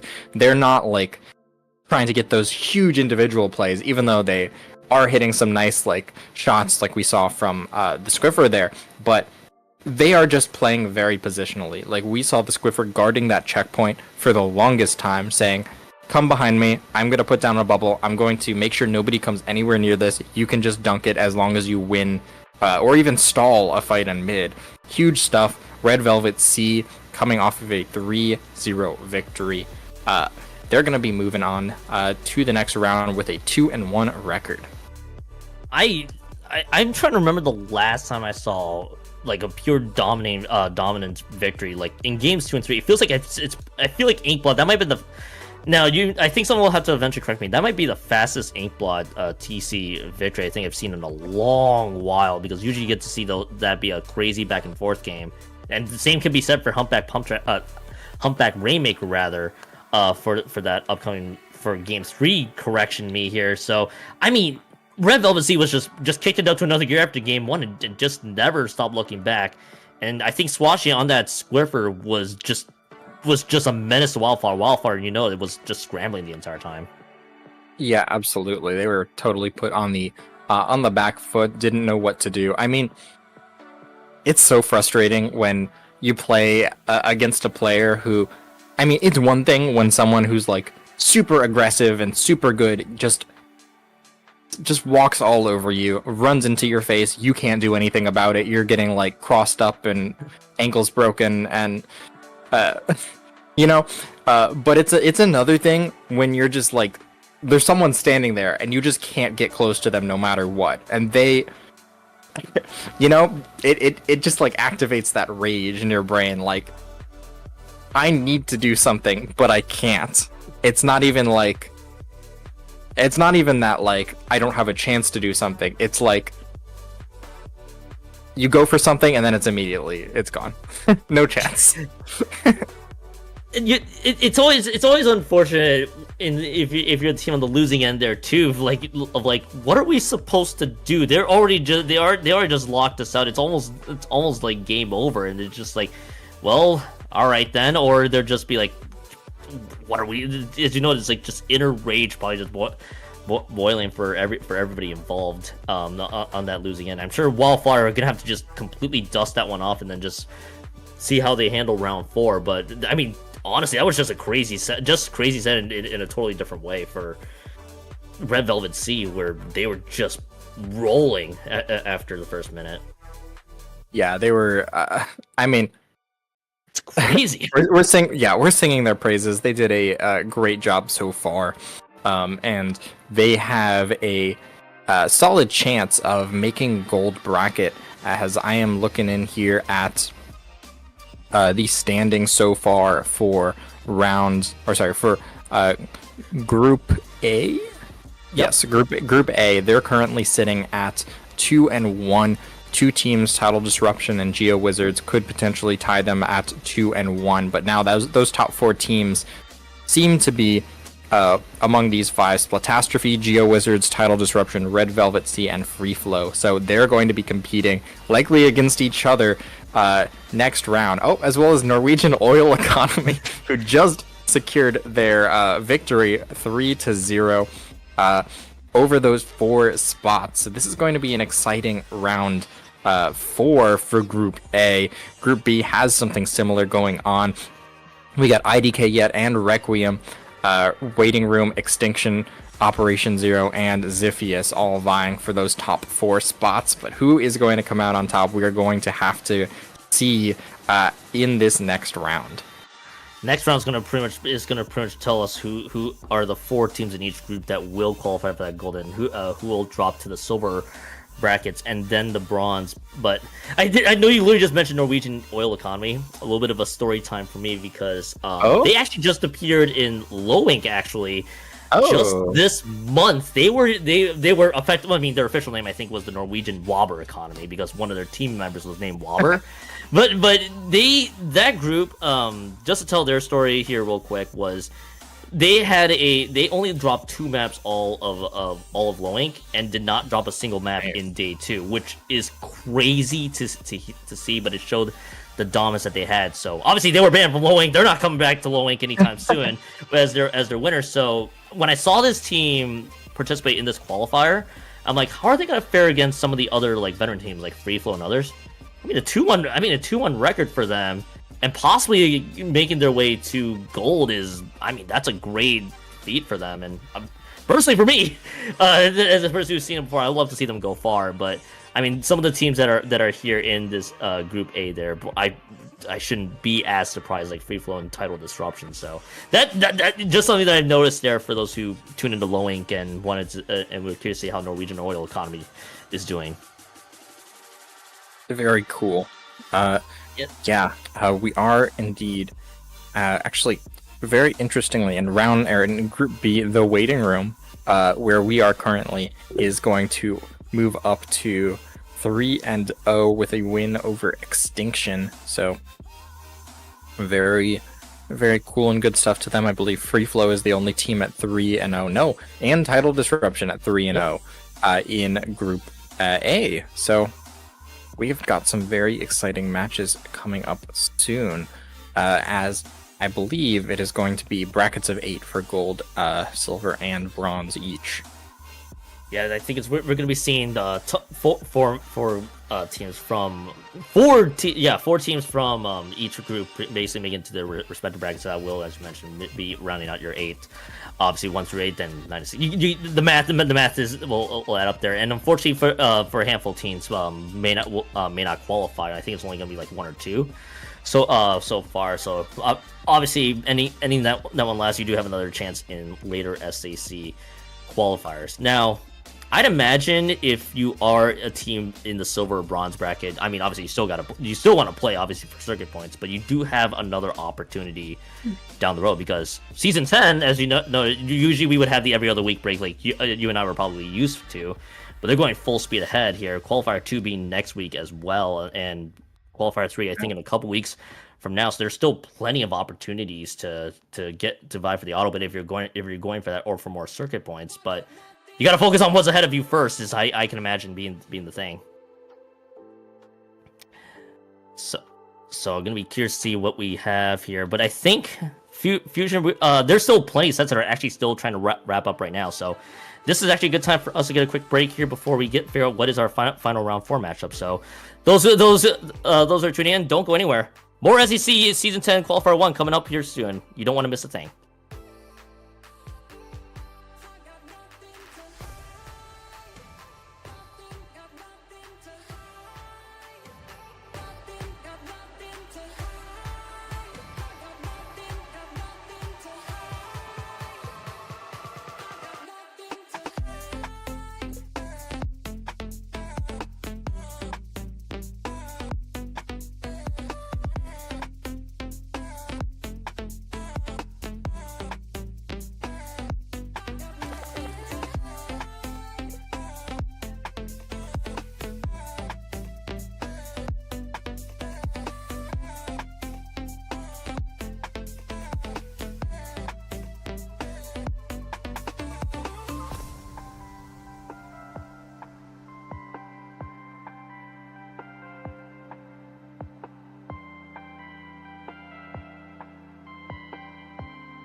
Welcome back, everybody, to SAC Season 10 Qualifier 1. Round 4 is upon us. Operation Zero versus the Waiting Room. 2 3-0 teams in Group B. Winner of this one pretty much gets the bid for gold brackets. I'm So Kiln. Fusion's still with me as well. And I think I've said at this point, 2 3-0 teams. I mean, the winner moves on to gold brackets almost near guaranteed. Yeah, I think both of these teams will likely be making the gold bracket. But in order to make sure, they want to win this one. 3-0, a very strong start for both of these teams, coming off of some very nice victories. The Waiting Room coming off of... Hello? No, that was my phone that went off. Oh, okay, sorry. I thought you couldn't hear me for a second. I was like, you're good. You're good. Yeah, no. The Waiting Room, yeah, coming off of victories over Calamity Forge, Neo, Blast Out, and Extinction, while Operation Zero coming off of wins versus Tidy Tidings, Honor Bound, and IDK Yet, who we did see on stream. IDK Yet definitely looked very strong. 3-0ing them certainly proves a lot for Operation Zero here. Is this another EU versus EU matchup? No, it is not. Okay. You know, I was so hopeful though. I was hoping a little bit. Interesting. Not the case in this situation. Looks like we got a North American team and an EU team actually in this one. So only half correct in this situation there as well. As Calamity Forge, Neo, Blast Out, and Extinction feeling the wrath of from the Waiting Room there, and with Operation Zero, Tidy Titans, Honor Bound, and IDK Yet being the other three teams that Operation Zero's been dishing out. So, I mean, basically, they're two. Very likely they could make gold, but obviously, if you want to absolutely be sure and just continue that momentum forward, I'd say obviously just win this and see where you go from here. We gotta look at the roster of Operation Zero running a 5 deep roster, and the Waiting Room keeping the same 4.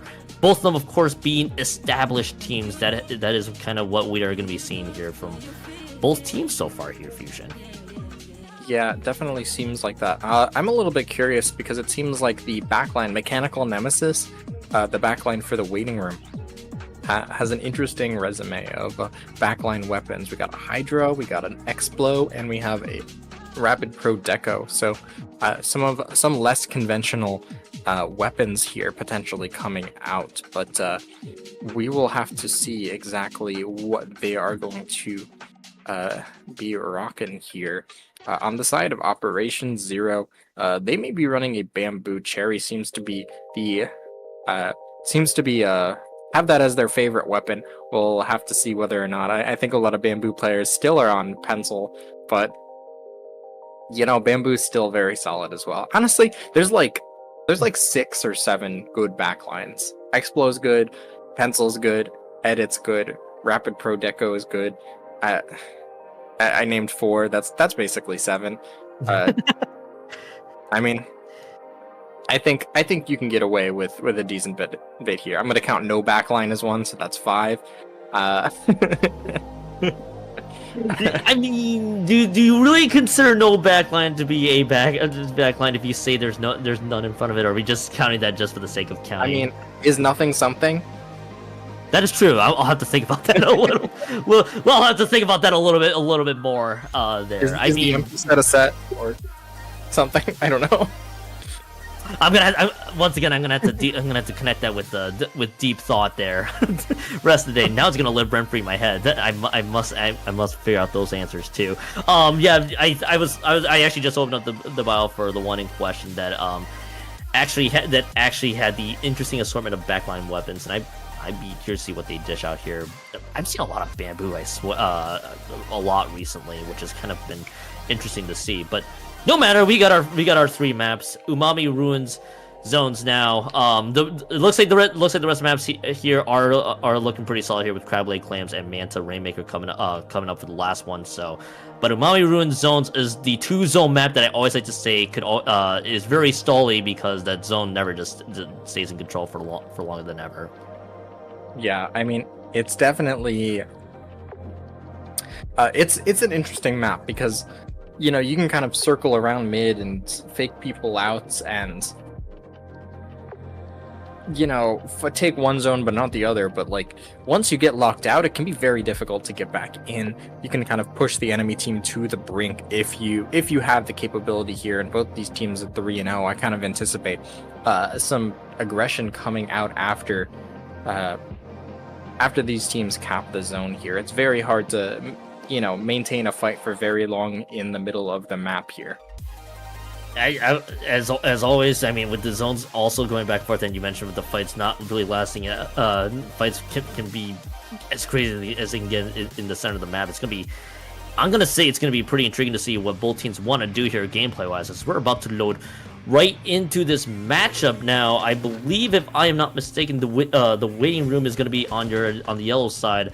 Blue side is going to be Operation Zero. We take a look at the weapons, and most of it looks as standard as we can possibly see. I do love that Knowledge and triple splashdown. In fact, that's a double triple splashdown. I had to figure out my words there from the waiting room. I'm going to be intrigued to see how this all plays out. Yeah, sextuple splashdown coming out on the side of the waiting room here. So absolutely saying no, you're not allowed to rush us down. The splashdown is going to come out. Pancake on this blaster trying to find a pick but not able to get it in time. We have the Junior Echo here on this left side just clearing off space, helping the waiting room maintain some presence in mid here. They are going to find a pick, but is that enough to really enable the team to get back in? The zone is going to finally flip after a really nice, honestly, recovery from the waiting room. They went several members down, but were able to maintain their presence in mid, stay alive, and get back into the zone. They had the paint in order to stop the score from getting out of hand, and now as the blaster pushes over top mid yet again, the waiting room still has a lot of presence in mid, but they aren't winning those fights. Yeah, that's the key thing here for the waiting room is you gotta win out some of these fights because of how this map is kind of laid out right away as Operation Zero, with basically three weapons with triple specials involved, which is basically the trip strikes and the triple splashdowns involved.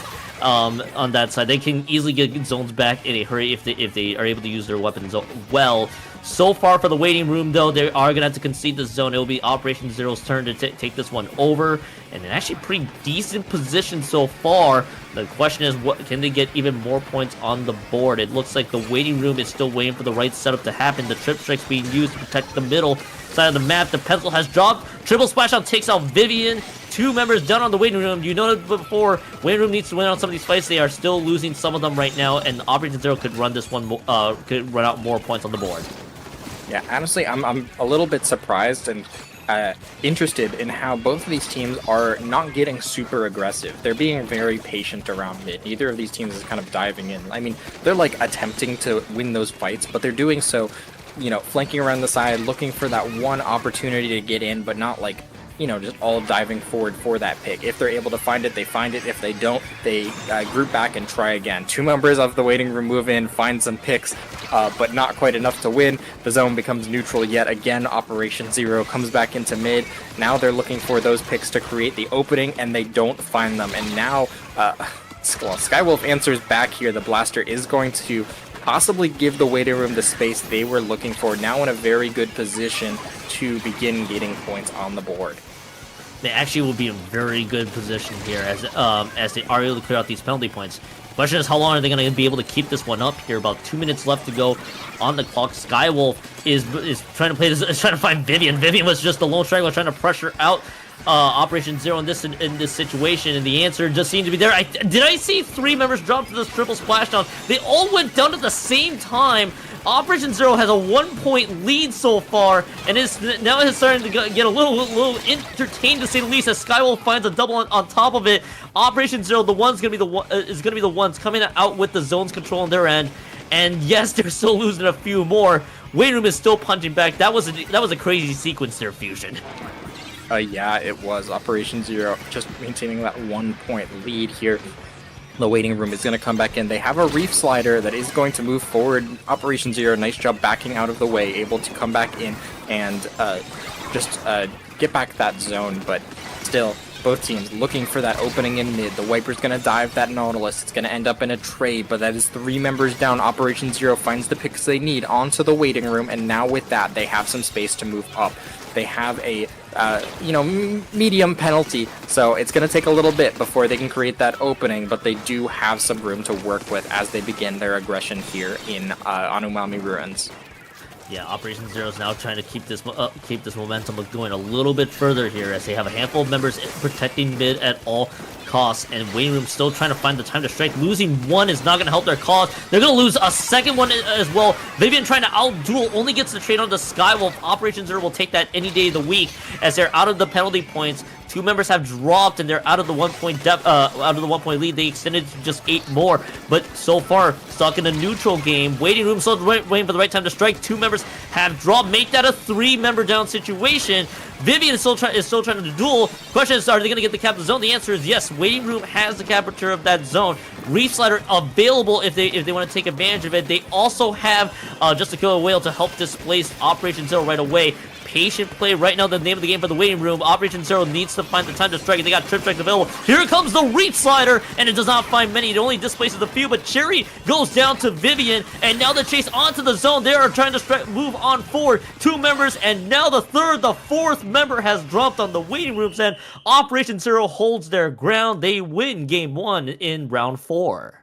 Oh, wow. An exciting fashion at that. I mean, just barely able to survive the onslaught. I mean, Waiting Room was in such a good aggressive position. They were able to get onto the plat, but despite getting those picks, they were not able to win in mid. I think we saw, I believe, Pancake on the blaster getting over top mid. That was constantly an issue for the Waiting Room. Pancake was able to find a few picks over mid, and Waiting Room was just not able to stop it at all. That high ground being so powerful, blaster able to hit over those walls. They did a lot of work there, and I think, surviving the Reef Slider, which was really well timed onto the enemy plat, was certainly key. They found the pick onto that pencil, but the rest of the team just knew they needed the zone, moved on forwards without it, and were able to hang on to, able to recap as a result. You know what's kind of interesting, because I do remember this this comment here was kind of waiting for the right time to strike it here, and with a handful of teams, you figure with a handful of teams, especially close to the stage, you figured that they would go full on aggression, but no, I think you're exactly right. I feel like both teams are kind of waiting for the right time to strike and then see if they can move forward, and I feel like that's kind of been a stark contrast, especially with the last that we just had. It was kind of a huge contrast, really, to how both teams are approaching this one. So I'm curious to see if they're gonna go for more of the same here, especially if the next one were to be true. It's gonna be crab leg clams, and that one could be a very neutral. Could be another patient game coming up. Yeah, I mean, both teams were certainly feeling each other out. That is just game 1, so both teams trying to just understand when each other move forward or back or whatnot, but. Now, as we move to a significantly larger map, and a much more stally one at that, we'll see the teams are going to adapt their compositions as that Hydra Splatling comes out. I did see that on the sender profile. So, very interesting stuff. That extra range will certainly be useful, and I believe it can outrange... Well, actually, it's probably pretty similar range to that pencil. When was the last time you've seen a weapon with a screen? Because that is what this Hydra is dishing out as well.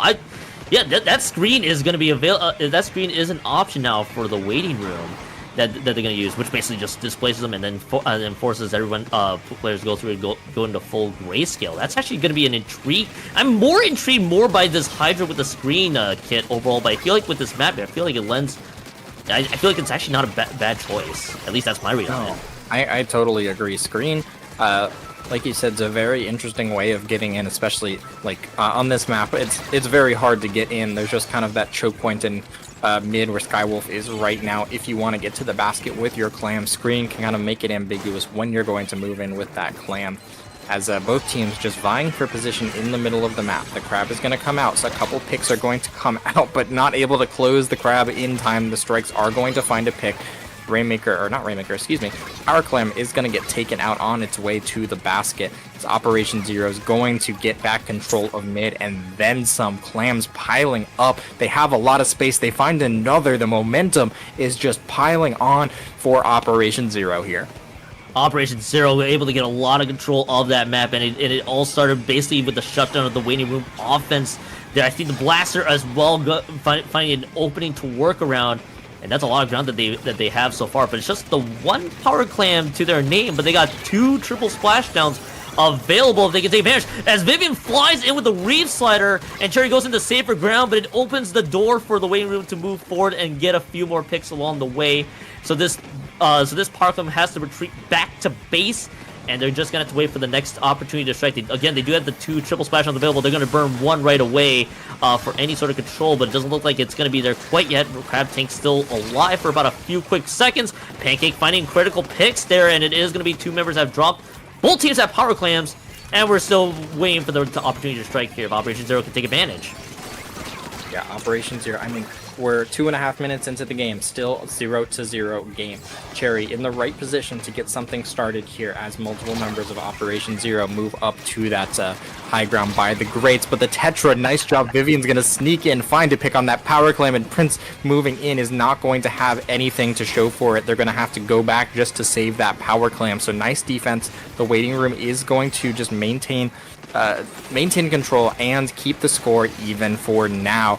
Both of these teams, again, feeling each other out. This map, hard to push in on for sure. They have a screen. The screen is going to come out in mid as the waiting room begins to move back in, see if they're able to find anything. It's still a bit of a patient play, but a lot of ground being given up right now. 2 members have dropped. This could be the opening that they need. Prince is able to move forward. They for sure can get this push started here. Just the 1 Power Clam in. Now Pancake has a handful of small clams in available for them as they throw in 1+7 for 59 points remaining, and they're still able to take out a few more members along the way. But all that being said and done, Operation Zero retreats back to base. Yes, your first push comes in 3.5 minutes in, but that might be all you need if you're able to hold on defense effectively so. But that opening, especially with the 3 down from the waiting room, Operation Zero found a good time to strike. Yeah, they certainly did.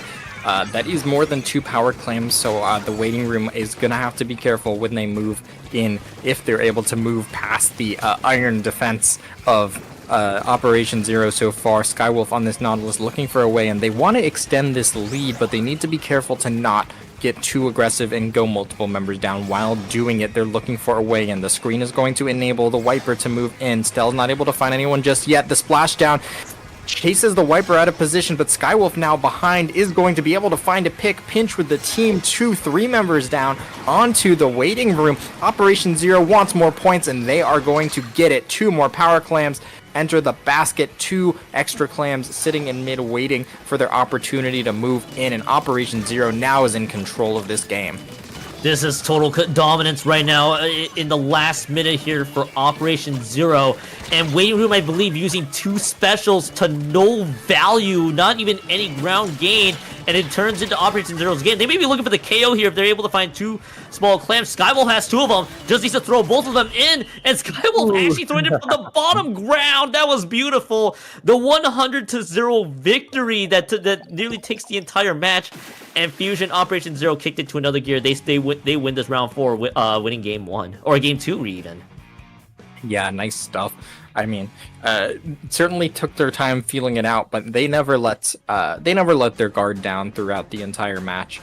I mean, we could just see how well they rebounded when they went a couple members down, and how they were just careful to move together as a team. I mean, with like that Nautilus, such a reliable weapon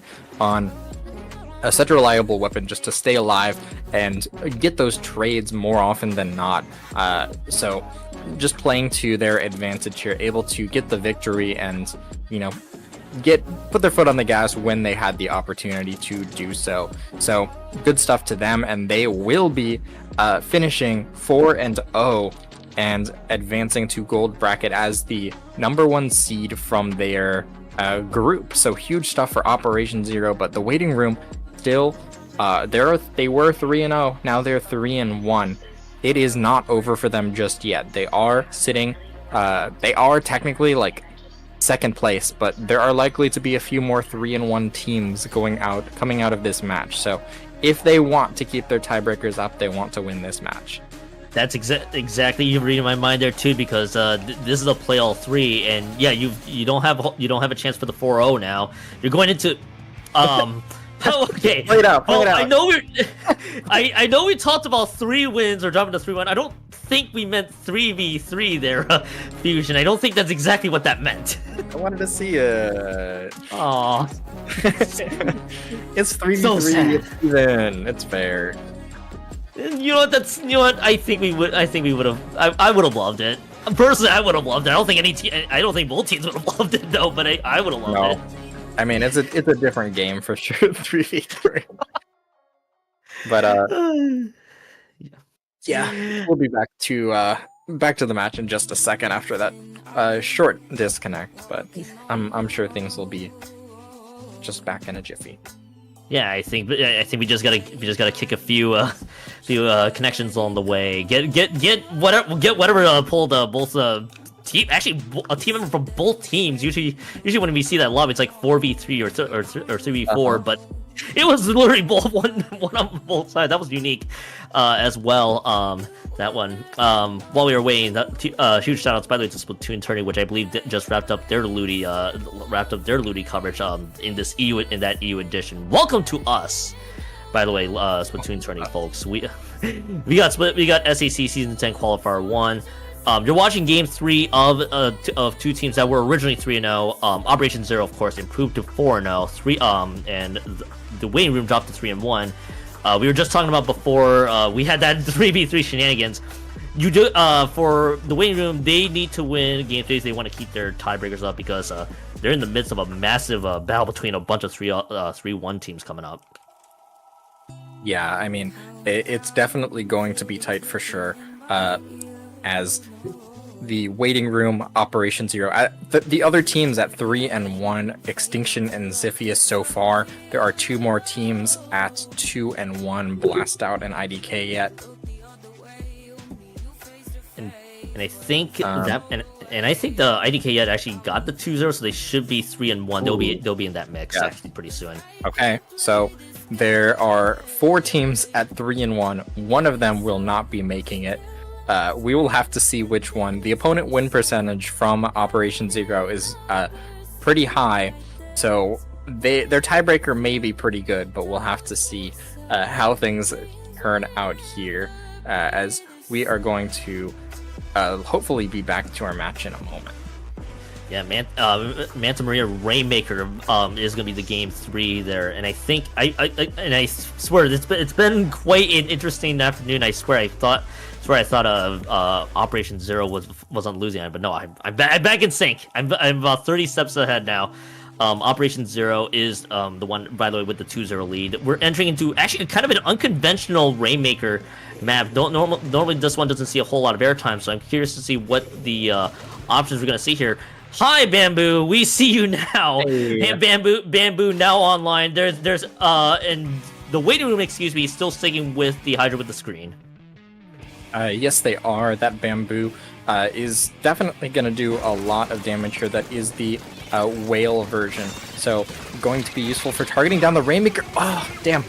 Good awareness. Everyone on the waiting room was on that left side, but not able to get it all the way to the right in time. A member in the bunk was able to shut it down before the Rainmaker snuck away. Now the waiting room is going to have a clear path to that checkpoint, and no! Well, it was clear, but the shot finding some room in order to move in. Now that should be the checkpoint, as the waiting room comes to an early advantage here. And now, I mean, now that checkpoint's gone, there's a clear path forward. Vivian finds a pick. 2 members going down. Rainmaker, it's going to be, oh my goodness. Splashdown comes out. The Reef Slider is going to come out to counter it.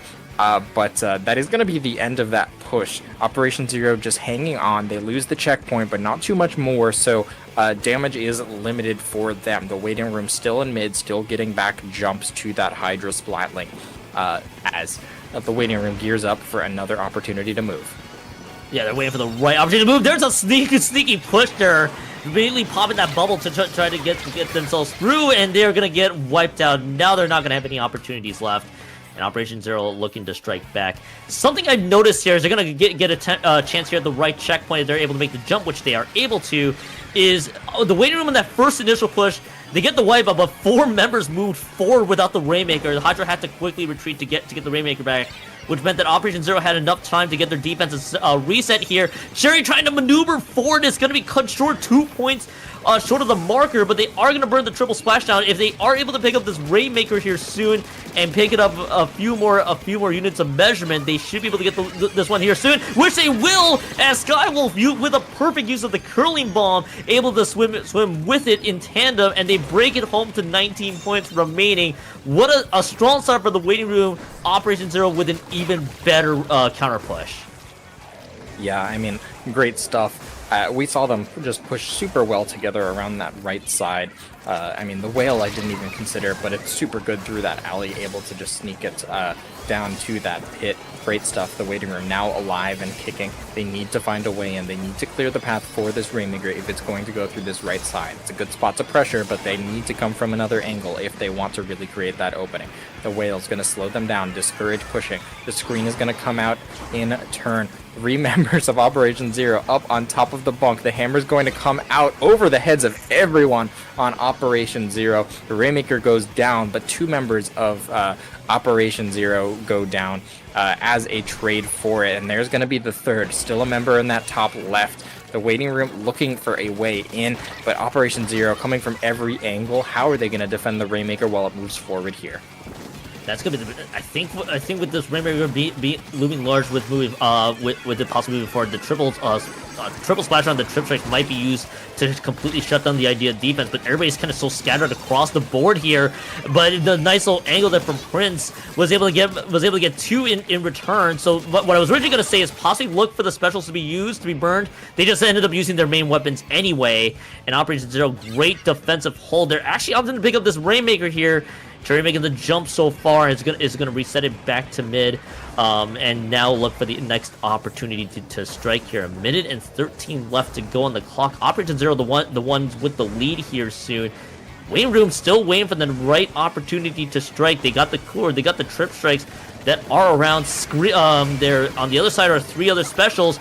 Rainmaker's gonna drop with about a minute left to go on the clock, and right now it's in a very interesting position in that right side of the map. Yeah, it definitely is in an interesting position here.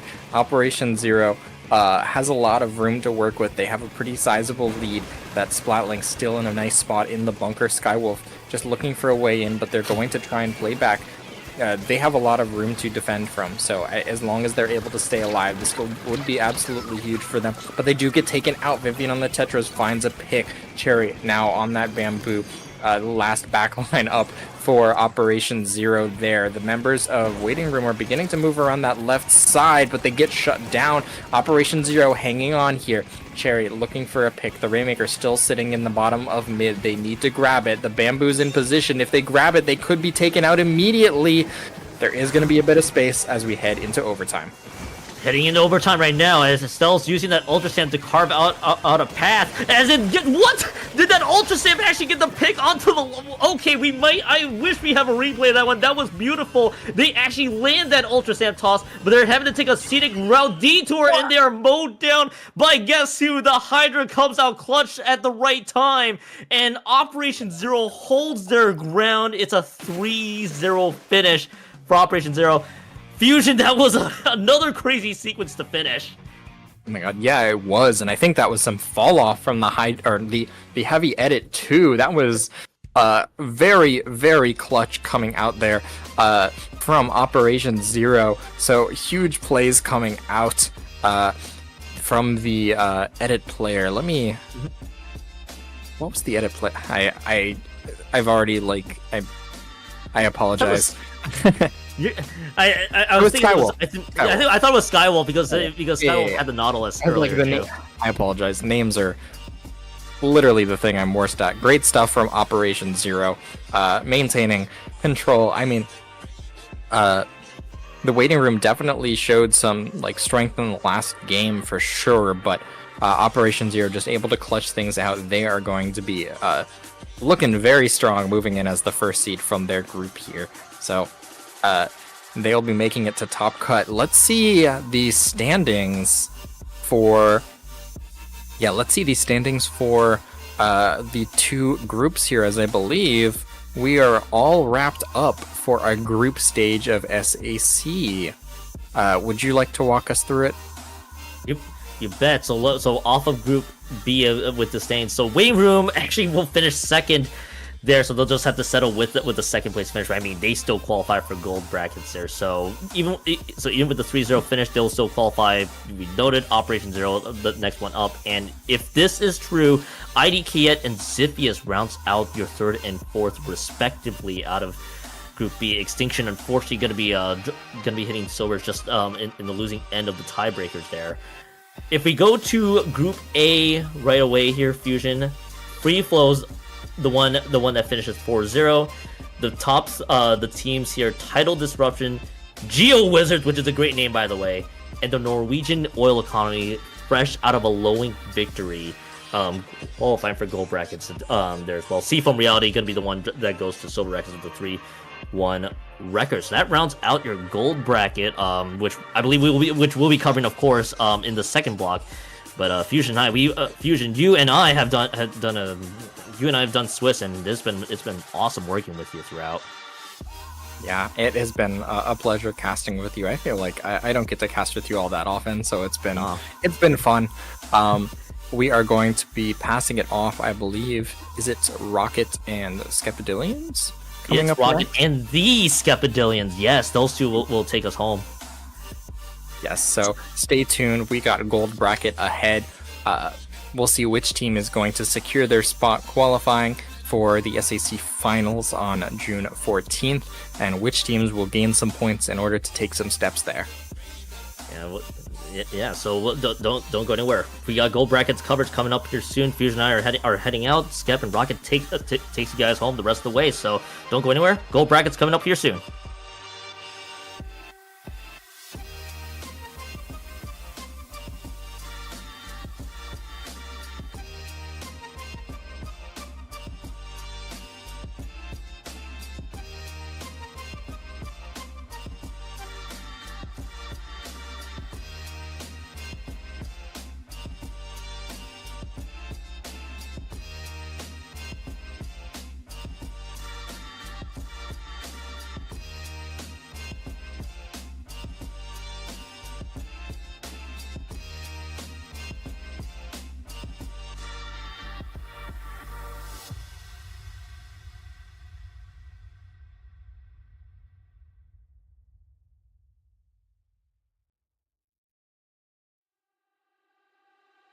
Got nothing to hide.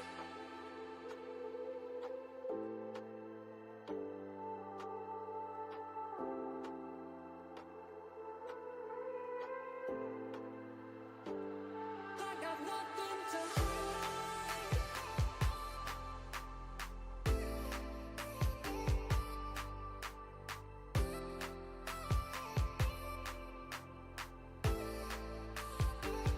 I got nothing to hide.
for SAC Season 10. My name is Rocket, and joining me is the lovely Skep here. How are you doing today? I'm doing so great today, Rocket. I'm so excited to be here for the 10th season of SAC.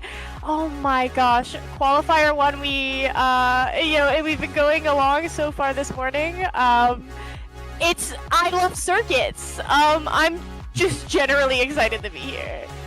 Yes, and before you ask chat, yes, I did point in the wrong direction. Skep is on my left, not my right. Camera swapped here, so I just pointed off into the distance. So already off to a good start. But anyway, yeah, there's nobody. I don't know, but maybe Casper will join in for a third, but we'll see. But actually, to our gold bracket here, we'll be taking a look at quarterfinals. We'll be looking at Tidal Disruption versus I Don't Know Yet, a very fun team name. And these are players that I recognize on both sides. Polly, plays a lot with Distinct. Proto, has been around in the Plus system for goodness gosh how long. Corona I haven't seen in a while, and I believe Anon on the side of on Tidal Disruption. Am I crazy, or are we gonna see two range blaster players on that side of the map? It'd be really interesting. I mean, I did commentate literally yesterday a comp running double sword, brush, and bow being their type of weapon, so it wouldn't surprise me to see some maybe more one tricks, maybe just trying to experiment with some things. Obviously, with a comp like that, you would have to be very heavy on paint, and especially being our game one, Splat Zones Mahi Mahi, you need to open, not Mahi Mahi, maps wrong actually, correctly. I believe this is Ship-Shaped Tower or Zones, I'm not exactly sure here. We do see a little bit of a nice mix there. Okay, it is Ship-Shaped Zones. We do see double bucket on the side of I Don't Know Yet with that Dread and that Slosher and a CRB, a lot of mid-range firepower on that side. On the other side with Tidal Disruption, you do see a lot of short-range weapons to contrast. What surprises me about IDK yet is the fact that they have so many re-entry specials. We have this Reef Slider that's going to take out Polly in the zone. If it does jump back, I'm getting a little bit of flashbacks to Triton Cup 100 with Dreadriggers sliding in and then immediately jumping out here. For sure. Already a very quick lead take by I Don't Know Yet with that mid-range power, and it's gonna be really, really hard for Tidal Disruption to kind of take on head-on fights with that. A great Zuka shot will be able to take out that Slosher, however their V-shot is lost in that little scrummage there. Still trying to paint up court is the Tidal Disruption's pen here. You do see specials just being traded left and right, but still, the points for I Don't Know Yet already past that halfway mark. But however, we do see Tidal Disruption getting that cap with a very low penalty. That being said, it's only Kurota on that carbon left standing. It does look like they are going to get the pick on the Dreadringer, that Reef Slider being there to deny Tidal Disruption's potential future cap that they're going to need to get is a very big pick for them. That being said, they do lose that Zuka. They need that to clear that pen off of the top right side of the map. So IDK yet doing a good job of getting picks on the players that matter to deny this re-entry here from Tidal Disruption. That being said, two members going down, the splashdown in the zone does neutralize it, and that is a cap. Remember, low penalty here for Tidal Disruption. Yes, this is a great opportunity for them to get back. That Reef Slider actually manages to find one, and in total, 3 members fall for Tidal Disruption. Yes, that retake was made, but I Don't Know Yet right back there into the zone. Now painted mostly blue here. They have to get back into court. Tidal Disruption, that is. You see Kevin Lamar just on this left side, just trying to see if they can get that Zuka, maybe trying to get that opening pick. Cooler being placed by Tidal Disruption as well, as the penalty now almost runs out for I Don't Know Yet to try to extend their lead. They do have a Reef Slider in. Kevin Lamar does unfortunately go down, and 3 members as well for Tidal Disruption. That is a wipeout now for I Don't Know Yet. A great opportunity here to force the knockout. Yeah, and they brought it here trying to get a pick on that blaster underneath the ledge. They need to start working their way forward. They do manage to get the pick on that Kraken. That's very good. Another one down on the side of IDK, but we see the roller going for that top right side. Someone needs to start putting paint down on the zone. The pen is going to try and hold that. Oh, barely by the skin of their teeth. Tidal Disruption going to get the cap there, hanging on a little bit into this game. That being said, every time they get capped, they do go 2 players down, and IDK has continuously taken advantage of that, like they do with that Reef Slider here to recap. Yeah, and just I Don't Know Yet very good on the retakes, leaving the points that they lose by losing the zone to a very minimum. I don't know yet, only has 30 penalty points really to work out with here, so Tidal Disruption still do not have a lot of time to sit around and wait. They need to make a play going in now. You see the Carbon on this right side, maybe trying to get something going, is spotted by several members of I don't know yet. You do see the Splashdown actually going in, managing to take the zone with that. You see managing to get one is the Carbon, a second, potentially a third there. That is the opening that I don't know yet needed, and now a great opportunity for them to kind of settle into the zone, as so far they haven't been able to, because Carbon's still causing a lot of damage, and they still have Zuka as well. Yeah, this Zuka here, they're going to pop that on that left side, trying to get the pen, and they're going to do so. That means that this retake has to be clean for Tidal Disruption as Kurota goes in and gets 2.5, and that's a wipeout for IDK yet. Huge picks there, Rocket, with a minute left in the game and no penalty. They could do this. A great opportunity to skip, however, they do lose their custom blaster here. Now 15 seconds left on the clock for them to try to move in. Tidal Disruption manages to get a pick onto that Carbon here, but you need to get paint onto the zone. 2 players down in total for I don't know yet, but they have been putting up a very stern fight. Unfortunately, they do lose the zone here, but now with 45 ticks left pretty much here. I don't know yet still has one last opportunity to try to get into the zone, but the penalty will be very significant. You do see the CRB on the right side on Tidal Disruption just trying to force any picks going their way here. A lot of paint and a lot of things to do here for I don't know yet, but not enough time as the time continues to tick down. They need to go in here, Skip. You do have 2 specials on the other side. It doesn't look like they'll be able to get in, and with that, Tidal Disruption managed to survive a very sketchy game 1. Yeah, that was extremely volatile, and that volatility playing in the final 30 seconds of the game, where we did see Tidal Disruption just getting pick after pick on the side of I don't know yet, in order to prevent them from re-engaging at all. I think that game could have ended up very differently. Frankly, Tidal Disruption's lock and hold there to get it all the way down to 1 remaining, setting themselves up well. Once we saw IDK yet clear that penalty and be below that 30 tick mark, I was a little nervous for them, Rocket. Yeah, I mean, you saw the Carbon from I don't know yet basically go in and single-handedly win that retake for I don't know yet, just being able to position themselves well. And afterwards, on the hold skip, they were able to cancel out the Kraken as well. The CRB you saw going out, trying to just survive there. But I mean, being able to get that key pick has just continued those points to keep going. But I mean, unfortunately, Tidal Disruption with those double sloshers, with the Dread, with the regular slosher, you did have those trip strikes and the Reef Slider for a retake, so really hard to really come back from in terms of paint. But maybe Splat Zones isn't, I don't know yet's main thing. I mean, maybe they're more towards killing, and speaking of which, more towards splatting, more towards trying to get in, get those fights going.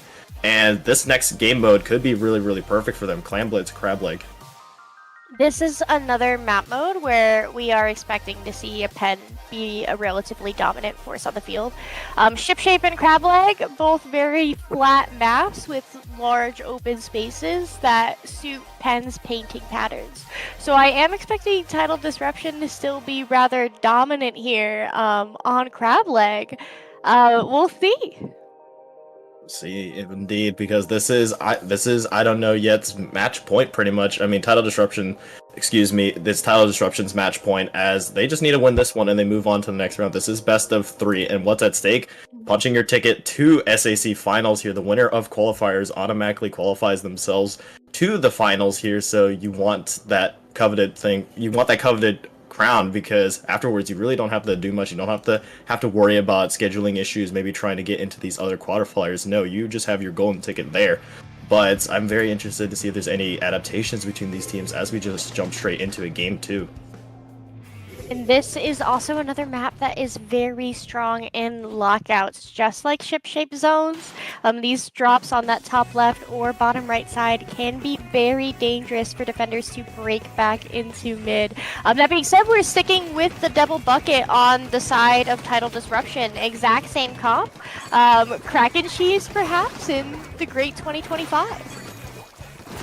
Eventually, and on the other side of I don't know yet, you do have the Juniors bubble being able to create some space that Reslider won't find much, as I don't know yet being able to take of mid here really being able to kind of settle themselves up, but with that space, you're able to get all these clams as well. Cooler going out as well. A great opportunity for I don't know yet to move in. They do lose their Carbon though, their main Slayer and Initiator to try to get into the zones, and now the members are falling left and right. Yes, they will respawn in a quick time, but now momentum is lost as Tidal Disruption punch right back. Yeah, they're all the way underneath this right side. The Blasts are doing really good work trying to shut down those grades. We see the members of IDK yet all grouped up on that plat, and this cooler is going to signal that Tidal Disruption wants to start looking forward, especially with this Kraken finally being online. That being said, we don't want them to push forward without getting the ball. That gives Kevin Lamar enough time to pop the Zuka and shut down that CRB, forcing Tidal Disruption back on the defense. Back and forth so far in terms of both of these teams playing underneath each other's ledges, but no points scored quite yet. And that back and forth is going to continue here, Skep, as now Tidal Disruption's turn yet again, being able to get back into mid. Back and forth blows being made, but no team has been able to really break through. Something's got to give eventually. Some key pick is going to happen. That could be it right there. The pick onto Kevin Lamar forces a two-player down situation. You still have to worry about that Carbon, who is quickly respawning here, but I mean, you just have the paint, you have the specials going in, the Kraken going in, managing to find one, and that will be the first barrier broken with two members of I don't know yet falling. This could be huge for Tidal Disruption to start scoring more. Yeah, the shot does go in, try and put up that defense there, but not able to get the pick as Anon swims in with a full power clam in order to be able to stall out that basket. That being said, it's just Z on that plat, that Reef Slider going to do really good work keeping that paint down on the plat, especially as these strikes come out, but they need to get some clams in that basket if they want to keep it open. Thankfully, they do. Anon getting another pick underneath that basket when it's just a shot. Kevin Lamar left out of the opponent's spawn. Beautiful push so far, but I do think that is going to wrap up here when it's just Z on that Dread, forced to swim all the way back home. I mean, that's as good as a first push you could probably ask for here, Skip. I mean, you have already down to the 21-point mark, continuously staggering, I don't know yet, Tidal Disruption, a really nice play there, just being able to constantly have specials up. You saw the Reef Slider from Z34, you saw the Trip Treks to follow as well, continuously staggering, I don't know yet, really not allowing them any space to move in. I don't know yet now trying to counterattack, however, they're being met by an iron wall here. You did see the Reef Slider being able to deny a little bit, and now the ball is actually dropped on the floor for I don't know yet. Juno trying to deal with that Zuka, but obviously not going to try and swing that for the direct. Kuroda does take advantage of a lot of this paint here on this right side of the map in order to be able to swim forward, but with that pen there and these strikes, pushing that ramp straight forward going to be a very difficult task. We do see Kuroda playing that left side. These left flanks can be so useful in clearing that ramp in order to be able to push, and we do see value come out of that, right? Beautiful left flank there from Kuroda, but nobody has any clams here in order to be able to stall out that basket. If the junior does swim in and try and do so, and we see the pen jump in as well, but not able to score that. That would have nearly pulled them lead. Yes, a very unusual high-scoring game so far here. We still have a minute and about 10 left here. You still have Tidal Disruption with that monstrous push at the very beginning, holding a little comfortably with that lead. Penalty points very significant from both sides, as you will probably need at least 2 power balls to really do some damage here. However, with a minute left, Tidal Disruption are not in any rush to try to take any unnecessary risks. They can kind of just sit back and wait for I don't know yet to just kind of make a move here. You do have almost another power clam in possession of I don't know yet. Paulo has 5 clams with 3 potentially behind them. They do instead go in for the kill, which they do manage to get onto Juno here, but smartly chooses to jump out. Now 35 seconds left, and we are about to see a bloodbath here. A lot of specials on both sides online. Tidal Disruption has 30 seconds left to hold this lead here in order to punch their ticket to semi-finals. That being said, IDK yet their penalty is not that large. They score this power clam, if they get that bubble set underneath that basket, this absolutely can be a comeback for them. We do see the Dreadringer on this left side probably going to start looking towards this left potentially to slide it, especially when there's 2 down. It's just that bubble left underneath that basket with the junior, but they go in on that right side and they go down. One jumps in, not able to trade it out. That's GG for IDK at going just one too many down there to potentially break back into mid. Yeah, and that was all set up by Tidal Disruption's first and basically only push. I mean, they were just able to continuously snowball that out of control, and that's just the danger of Clamblitz sometimes just constantly staggering, really leaving IDK yet not a lot of opportunity to really go in. There was not a lot of space for their players to really operate. You saw the Reef Slider basically deny the Carbon any space. All these players just constantly throwing ink basically over into the spawn of IDK yet, so unfortunate there. But I mean, they put up a valiant effort in both of these games. We saw both, I mean, I don't know yet, have very good comeback attempts. I mean, you saw on that game one, the zone basically down to basically single digits for I don't know yet before just unfortunately losing to Tidal Disruption. But I mean, that's how it usually goes sometimes. If you're able to set yourself up with a very great lead from the beginning, you can kind of just play the rest of the game to kind of your own tempo and just play keep away. Yeah, both teams doing a really good job of getting underneath each other's plats, right? The question is, sometimes Clamblitz is death by 1,000 dunks, right? And, you know, we see a penalty barely being broken, a couple clams tossed in, and then sometimes it is who has the better overall push. And reality was Tidal Disruption held their opponent's plat for longer, let them swim more clams in. A 30, I think it was 39 penalty on the side of IDK yet that they would have needed to clear in order to get some more points on the board. That is a significant amount of penalty points, and that would have required another really strong push. Could be done. It is crab leg, but alas.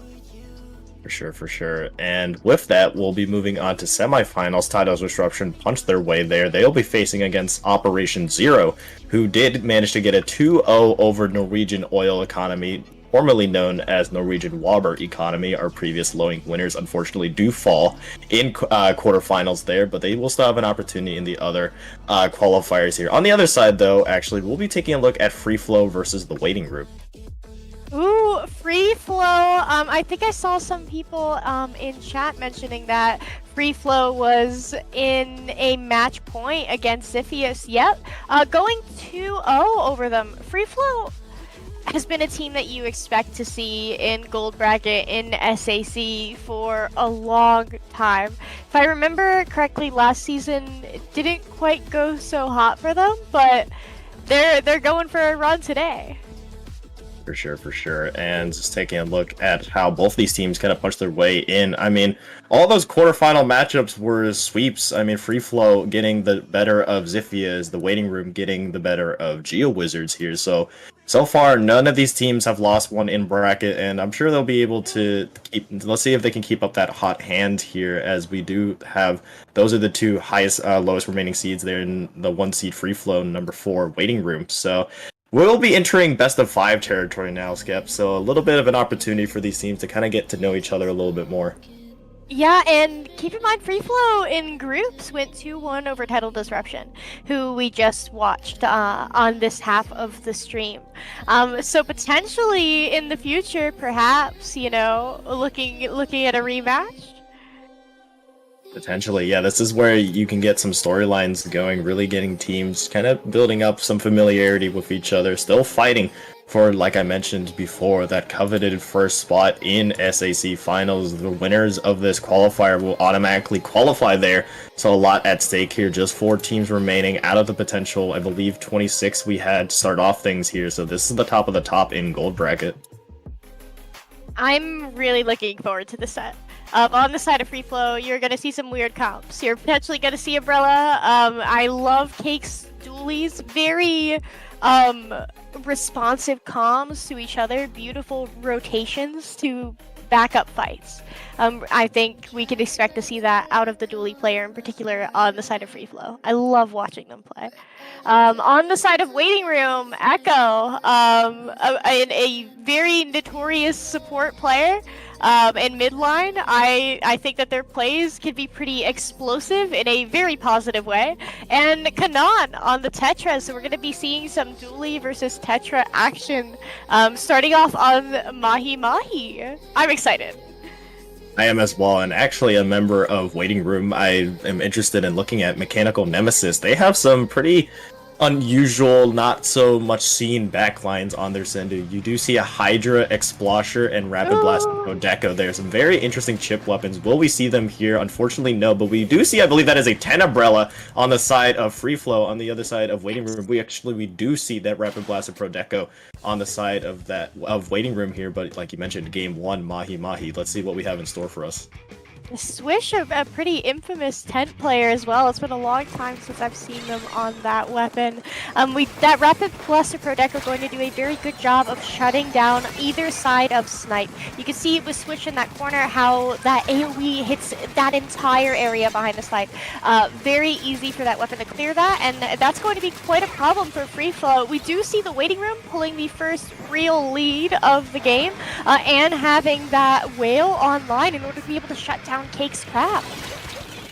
For sure, you have JJ on this wiper on the right side, just trying to see if they can manage to get that pick onto Echo. Really nicely done, trying to look for more. Reef Slider will go out from the Waiting Room, however, there's a hammer waiting for them, still managing to stay alive as JJ will take that trade with Stell, but now Zone in control of FreeFlow, a map that's very, very notorious for lockout situations here. Let's see how far FreeFlow can take this one. Squish just waiting for an opportunity to use that powerful Zuka. Crab being used by the Waiting Room to try to retake here, but will they get anything out of it? The water level now dropping. Now the entire map being unlocked here. Players going down left and right, but still FreeFlow strong hold on mid. A beautiful ink mine on the zone in order to be able to deny that cap. A very cheeky use of the kit. We see Echo in a corner here is forced to pop crab, but everybody on the side of FreeFlow is looking in that general direction. Thankfully, the members of the Waiting Room do jump in, and they manage to help keep Echo alive as they're going for the zone. Do manage to do a cap and apply penalty, but going 2 members down. The Rapid Blaster, again, like I mentioned earlier, clearing that area behind Snipe. But FreeFlow able to recap that, and they're very close to this hammer. Look at the members of the Waiting Room clumped up on that left side. That is prime time for a wiper to work their way in there, but they're not going to need to. Beautiful picks on the side of FreeFlow, and now they have an additional special to show for it. Yes, hammer so deadly here. JJ just waiting for an opportunity to chuck it. There it is. Won't quite find much value, but will give the Waiting Room a little bit of a scare. They're cooler in play for FreeFlow, so these members will be looking for a fight. And key pick onto the Rapid Blaster there. Nicely done by JJ to camp those ledge. However, a 2-player down situation created by Shell, but will there be enough paint onto the zone here for Waiting Room to try to contest this at least a little bit? Half the match to be played, yes, but FreeFlow could easily end it here. Now they have control of the zone here, Skev. With 3 players down for the Waiting Room, it doesn't look like they'll be able to take control of that, and that is game 1 of this set for FreeFlow. Honestly, beautiful push at the end there. While the stamp didn't find any value, like you mentioned, it is enough to keep the members of the Waiting Room on their toes and become more aware of the situation around them. Make them hesitate a little. In zones, sometimes your biggest enemy is not your opponent, but is actually the clock. And so very great use of time there on the side of FreeFlow. And I love seeing 10 on occasion, Rocket. Yes, it's so deadly, especially in maps with such narrow corridors. And kind of speaking of that, we do move to a map that is notorious for that. Instead of Rainmaker, though, we will be seeing TC on Undertow Spillway. Now, there are many narrow lanes that I think that the 10 Umbrella can really take advantage of, and combining it with naturally its special weapon, its Zuka, but not only that, combining it with a frontline Slayer, maybe like JJ on that Wiper, can prove dangerous, kind of just using it as a shield, getting into these hard to reach places. And speaking of JJ, I liked their ledge camping there from that Wiper. Being able to get that key pick onto the Wiper Deco kind of just spelled the end for the Waiting Room there, as they were staggered, really not enough players to really try to contest it here. Will things change now in game 2? Will there be any adjustments? We'll just have to wait and see. But TC Undertow, very notorious for its very defensive positions. I'm expecting to see Swish switch to Bucket here. I take it back. Swish sticking on top. That's such a surprise to me, given that we know Swish also plays Bucket. And like you mentioned, this map is claustrophobic, it's narrow, it also has lots of changes in elevation. So surprised to see the tent sticking around, frankly. Yeah, you do see Echo switch over to the Junior, which I do like, though. Bubble protects the tower right. It really gives an opportunity for pushes here, especially, like I mentioned, those key defensive positions usually on the grid. So difficult to get players out of without any specials here. But Waiting Room trying to waste no time here, trying to change the ways of their previous loss here. Already past that first checkpoint and continuing to stagger FreeFlow here with a 2-player down situation, just left to the Dualies and the Wiper really to try to contest here. Yeah, over halfway to the next bubble, but going to break that second checkpoint without the need of it. We do see JJ trying to play around this tower and go for a pick, but Echo going to pop that bubble on the tower. Cakes does jump in and manage to tap, and the reef slide from Vivian, allowing them to reposition and get right back into that tower. Beautiful cancel there from Vivian as well, Rocket, as we head to the third checkpoint a minute into this game.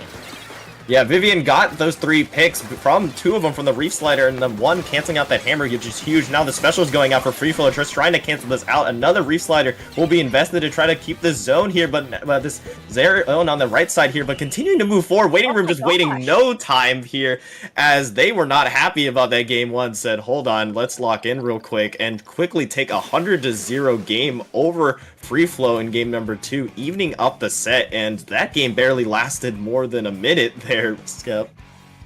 Petition to change their name to the Winning Room, the W Room, the Holding W Room. Anything other than waiting, because that was there was not a lot of waiting going on. There wasn't. I mean, they just took that pace straight to FreeFlow. You saw, we mentioned Vivian on that right side up, moving up top mid along that right side, the opposite side of the tower, kind of just striking from behind, managing to take out 2 with that reef slider there, and then that hammer with the third, basically just opened things up, and then afterwards really just leaving FreeFlow no opportunity to just able to retake there, kind of just forced to throw bodies at the tower. And unfortunately for FreeFlow, they really never had that opportunity to just maybe hold up, because they were just constantly being staggered. So FreeFlow really not knowing what kind of hit them there. We'll just have to take that one on the chin and move to game 3, but definitely showing why the Waiting Room are here. I mean, they got that 2-0 in quarterfinals for a reason. Both these teams did get 2-0s over their quarterfinals. They're here for a reason. They're here to get that coveted qualifier spot. So let's just see how things shake up in game 3. I was really impressed with how quickly Echo got the first bubble to brute force the first checkpoint, but then how close they got to that around the second checkpoint, and ultimately opting not to use it right away. While ultimately that push did fizzle out, because we saw that flank from Cakes and JJ on the bottom left side. The fact that they still had that bubble ready to go genuinely surprised and impressed me, and I actually think they might have been able to end that game faster, Rocket. For sure, and we do see now a little bit of a change from the Waiting Room, now going with that Hydra. I'd love to see it here. I'd love to see some more Hydra gameplay. JJ switching over to the decav here. I do like that choice for Rainmaker, because it does give you that bubble that they were missing in that previous game. Still on that Junior is Cakes managing to get a pick onto JJ, however, is this Hydra. Also with a 2-player down situation, Waiting Room can continue up this pace as well and get this checkpoint potentially here, just waiting for a good opportunity to do so, as Tyria is on this right side just trying to see if they can get anything going. Have to worry about that Zuka though, as Waiting Room might have just lost their opportunity there, as FreeFlow are able to recover nicely. Yeah, having 2 bodies on plat but not clearing that right side so the Rainmaker could potentially push in is going to cost them that opening push. We do see up, I believe that is Cakes, again with that crab, using that to clear the backside of Spinner, but they're going to need to clear Nemesis on that Hydra. Enough to do so to be able to break that checkpoint potentially, but it looks like they missed the jump. So that's going to give a Nemesis on that Hydra, again, enough time to work their way down to that left side and stall out that push. Very good, clean fight from JJ to win that against Nemesis, however, not enough to clear up against Stell. No doubt called out there, so that way, you know, the decav gets less value. A minute and a half having passed, and neither team having broken this first checkpoint despite having bodies on each other's plats. I'm a little surprised.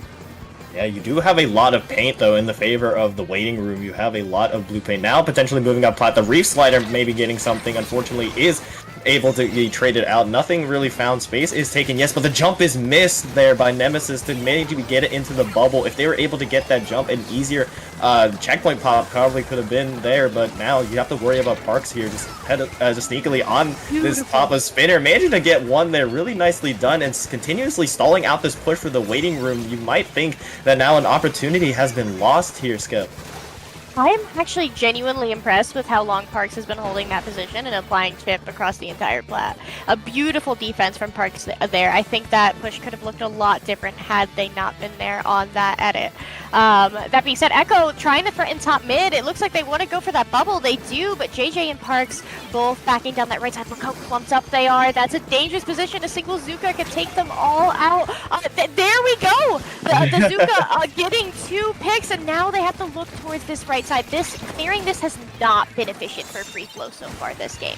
They need to get the Hydra out of there. They do force that jump.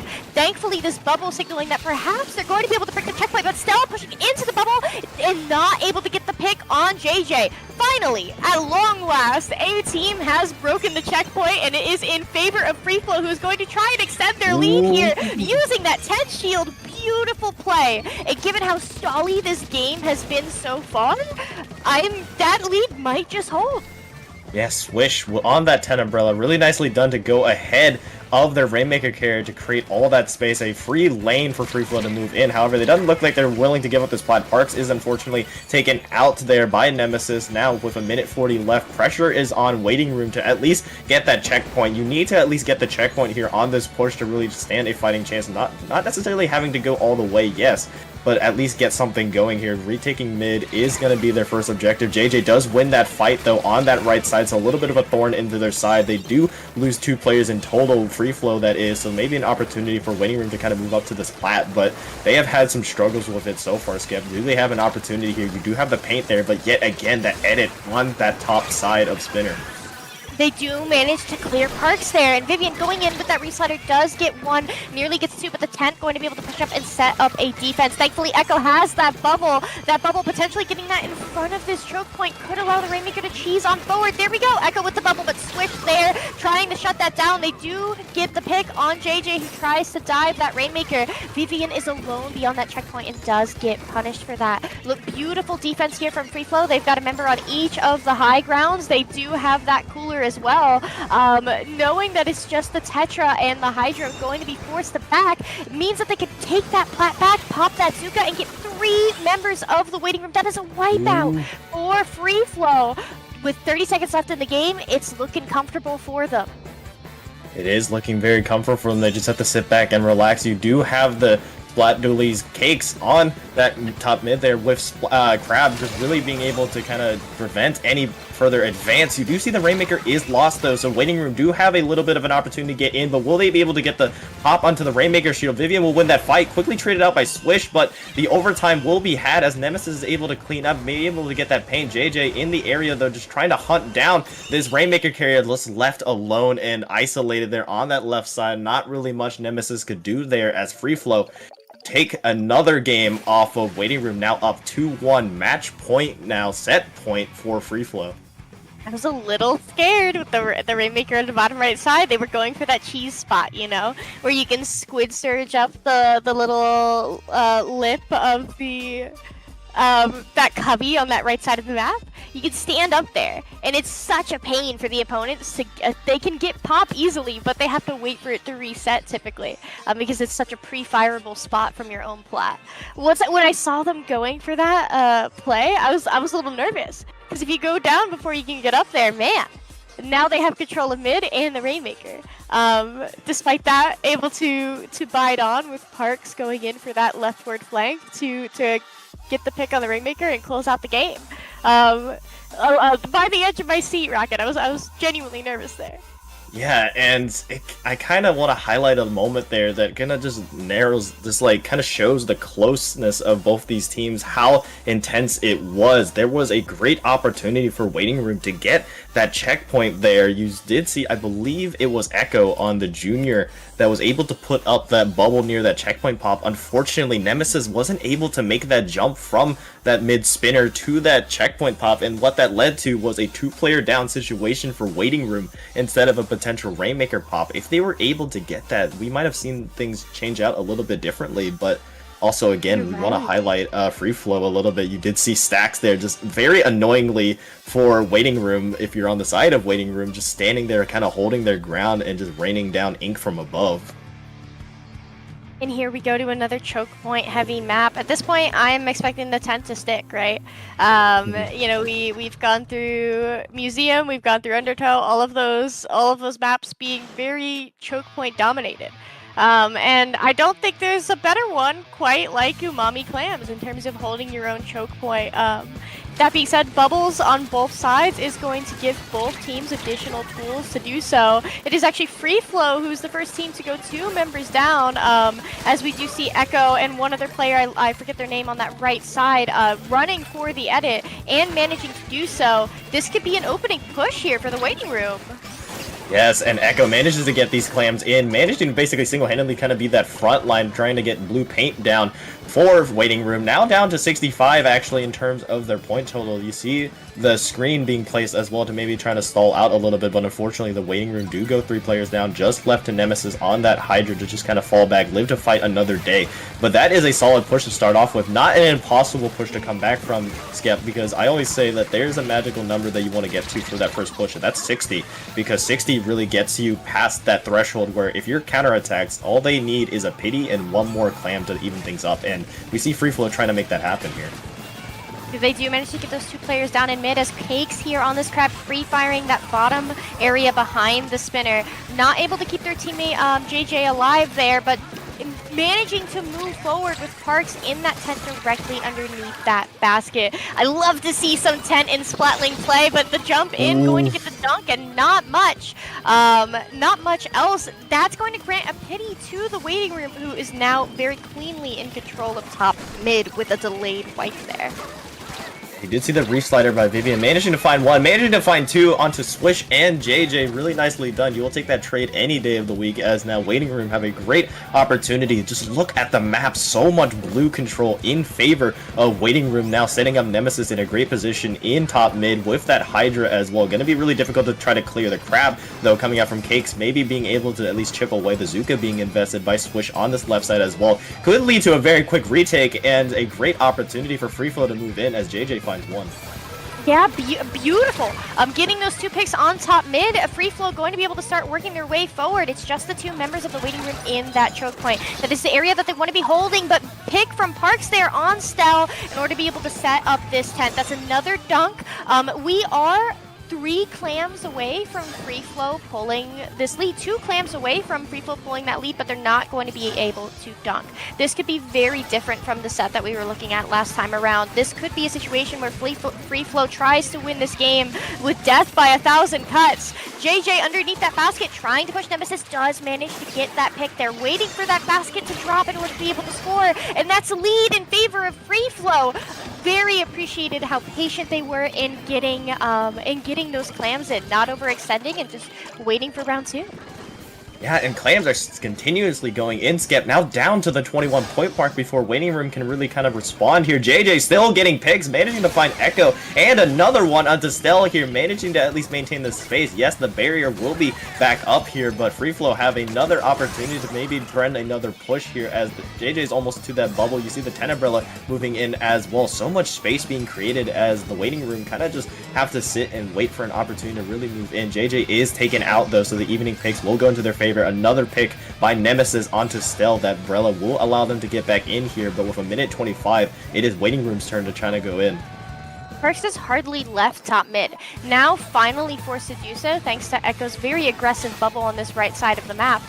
Cake's going to find themselves in a precarious situation here with 3 members of the Waiting Room looking at them on top mid, but managing to get the pick on the Junior.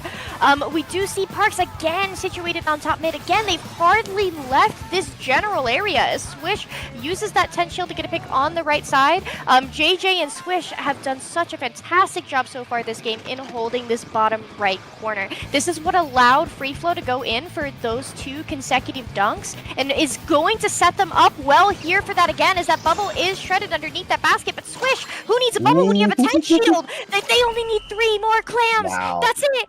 GG's for FreeFlow, and with it, they're going to take the set and punch their ticket right on the finals.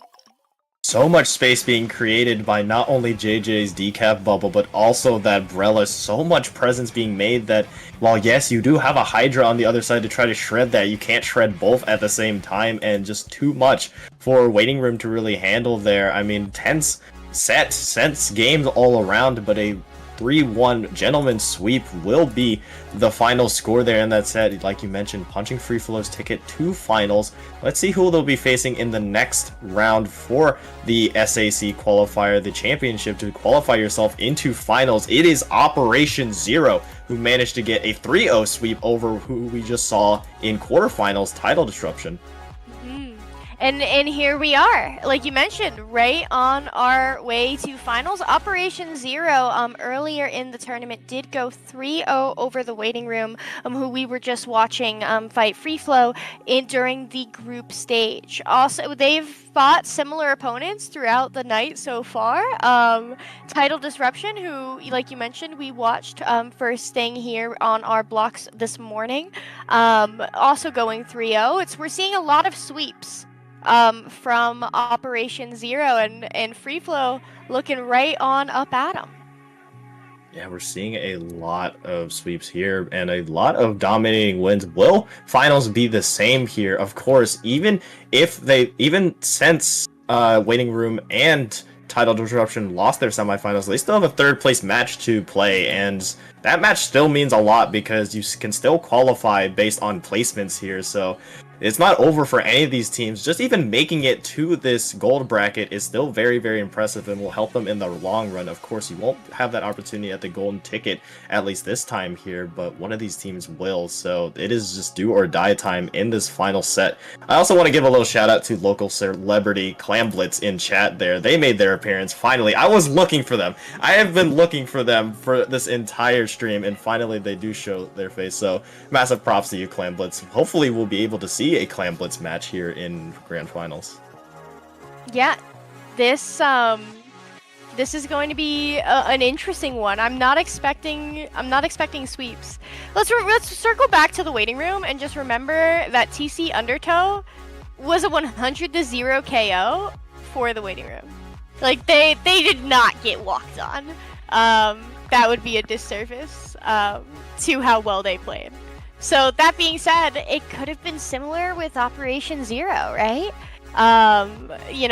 Despite the fact that they did go 3-0 during round 4 of the group stage over the Waiting Room, who knows how close those games actually were.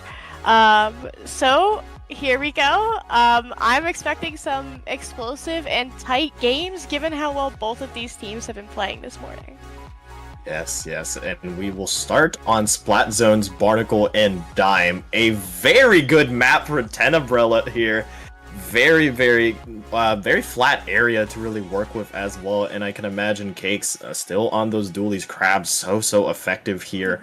On Barnacle and Dime, basically a sniper's heaven here. JJ, of course, being on that wiper / decav, also being able to create some space. But let's see what Operation Zero has to take care of that as well, kind of like you mentioned there. They were able to take a very clean 2-0 kind of upset a little bit over Norwegian Oil Economy in quarterfinals, getting the sweep over Tidal Disruption in semifinals, and yet they still have not lost one here. So let's see if they can keep this hot streak going. I'm seeing something fascinating on the side of Operation Zero. Ooh. Bamboo. So, Bamboo. right. The first thing I noticed was Hydra, who doesn't play Hydra, who plays 52. That is an annoying matchup for a tent. Ask any tent player. Having to deal with that wall being thrown in front of your shield can foil pushes. And then we're talking about a Bamboo and a Nautilus. Splash down another thing that could do some serious damage against FreeFlow's comp, both shredding that bubble out from the decav and then also being used to clear that tent shield. This should be, I'm excited. This could be a good one. Yeah, another thing I'm noticing as well, Pancake on Operation Zero just simply has Love Forge as well as their results on their Sendo queue. and the Sendu, and they only have Forge Pro on their profile, so we could be seeing that as well. Booyah Bomb very, very strong against those potential pushes as well. Really good at trying to take that space as well. So let's see if they'll be bringing out their very unusual comp here. I mean, we already saw a little bit of an unusual comp from FreeFlow. That's just kind of been their bread and butter. You don't see Tenebrella that so often, but on the side of Operation Zero, you don't see the combination of Pro and Bamboo at all. So this one's gonna be a treat for us, I'm sure. And here we go on what should be Splat Zones, Barnacle, and Dime. It's zones, right? I'm not crazy? Yeah. Yes. Okay, cool. I had to double check. You never know these days. It could have been clams. Gosh. Bamboo to clear both of those streets on either side of mid. Chumps to clear the backside of Snipe. I can see Bamboo being... It's hard to picture it because you don't see it as often as you do, say, like a range blaster, or even a tent. But I can see Bamboo having some real use here. Yes, for sure. Especially thinking about what the kits were gonna be for that specific Bamboo. I don't remember exactly what Bamboo kit goes with what. I know one of them has chumps, and that could be really, really useful, at least in controlling zones. Forgive me, I'm not too familiar with my Bamboo trivia just because of how little you see it. Someone But didn't you play us too. yeah, but you can have that as well. You can have those chumps in combination with the Forge Pro's Booyah Bomb, and really, you can just kind of outpaint a FreeFlow on the other side of FreeFlow. Kind of their bread and butter is being able to kind of mix the two type of styles here, with being able to paint with cakes, with being able to kind of go in with Swish and JJ really trying to go in here. And take a look at our set as a whole. Oh, never mind, we're just going to jump straight into it here. Both teams already just ready to jump into it. Really similar comp from what we've seen from FreeFlow so far. On the other side, we won't be seeing a Bamboo. We will see a Pen and still that Nautilus though, but instead of Pancake going with the Pro, they'll be going with that Sea Blast. I'm not too surprised. The tent, you know, you mentioned all that paint that they could have potentially had. Now they don't have to worry about that, but also tent shield, just its whole thing is pushing past areas that are painted, right? Especially against a weapon like Pen, which is one of Tent's probably compositionally best matchups. We do see that it is FreeFlow to win the opening engagement. We are going to see Cakes. No, Live. I thought they were going to go down to that splashdown, but they're going to live and have this crap before being taken out by the Pen. But honestly, that was an emotional roller coaster of an opening. You did see Swish though at the very beginning, managed to get that Tenebrella way up that plat, and that plat control is so important for FreeFlow to really hold on to. Still managing to hold on, being so annoying with this Brella here. Swish eventually goes down, yes, but stalls out Operation Zero's retake a little bit. Those little points can matter in the long run here. Their first push, managing to knock it down to 26 here. A bloodbath on the opposite plat here of FreeFlow, who are now on the back foot. Yes, you did get a very great push going, but you need to make sure that this retake is a strong one here, because points go fast in Barnacle and Dime. They're not going to have this cooler here. They popped it at the end of the previous engagement. And so FreeFlow, they're using these specials, and they have to rely on this retake being clean because of the fact that they're not going to get a second chance. Operation Zero will pull lead if FreeFlow does not manage to cap in the near future. Swish pushing up on that left side. Again, they're going to be focusing that Pen, and that's going to allow FreeFlow to cap, not having that Pen shooting right at the zone. Very aggressive positioning here from Swish, who we do see FreeFlow going 2 down, but applying that penalty is going to give them another shot at this. Could have been a very different push had they gone down earlier. Yeah, a great opportunity now for Operation Zero to try to retake this lead, try to get some points on the board here. Almost out of their penalty, now just trying to see if they can hold on to the plat of FreeFlow, as FreeFlow is just moving in as a unit here on this left street. JJ managing to find Pancake, could potentially find another with a hammer, not quite, but being able to take the zone regardless off of that is really nicely done there by FreeFlow, still maintaining their lead. Skywolf here with a splashdown, potentially getting one, no, managing to actually get taken out by Cakes there, still managing to kind of dodge these splashdowns really effectively, looking for more onto Pancake. Unfortunately won't be able to dodge that splashdown there, as now Operation Zero try to continue to fight back for their plat.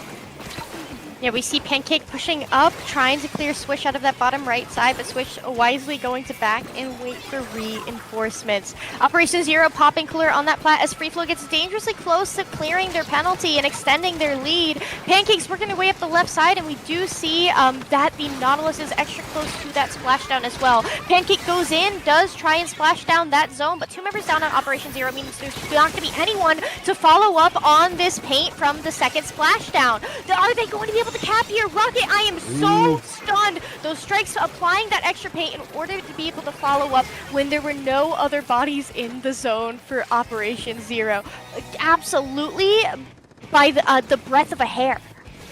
That splashdown onto the Brella was so clutch, not only dealing with the 10 Umbrella shield, but actually being able to get that pick, and getting some paint onto the zone as well, still keeping Operation Zero alive here. They don't have any penalty to worry about here, however, they have to make sure they have control of the zone. Skywolf here, another splashdown just to try to secure positioning here on plat, and FreeFlow are 2 players down here. Skeb, really one last fight here, a really crucial fight, could decide the game here. Skywolf just trying to see if they could take this fight with JJ on that left side, but points are going down. You do have the Zuka being popped now by FreeFlow. Trip strikes are available. They do go 1 player down each side here. Full paint control on mid here. They do have cooler to fight as well. Operation Zero desperately just trying to paint over both teams, just trying to throw everything they have onto the zone here. It will actually go into the favor of FreeFlow, maintaining that lead there. That could have been disastrous for FreeFlow if they weren't able to get into that, but they survive as well.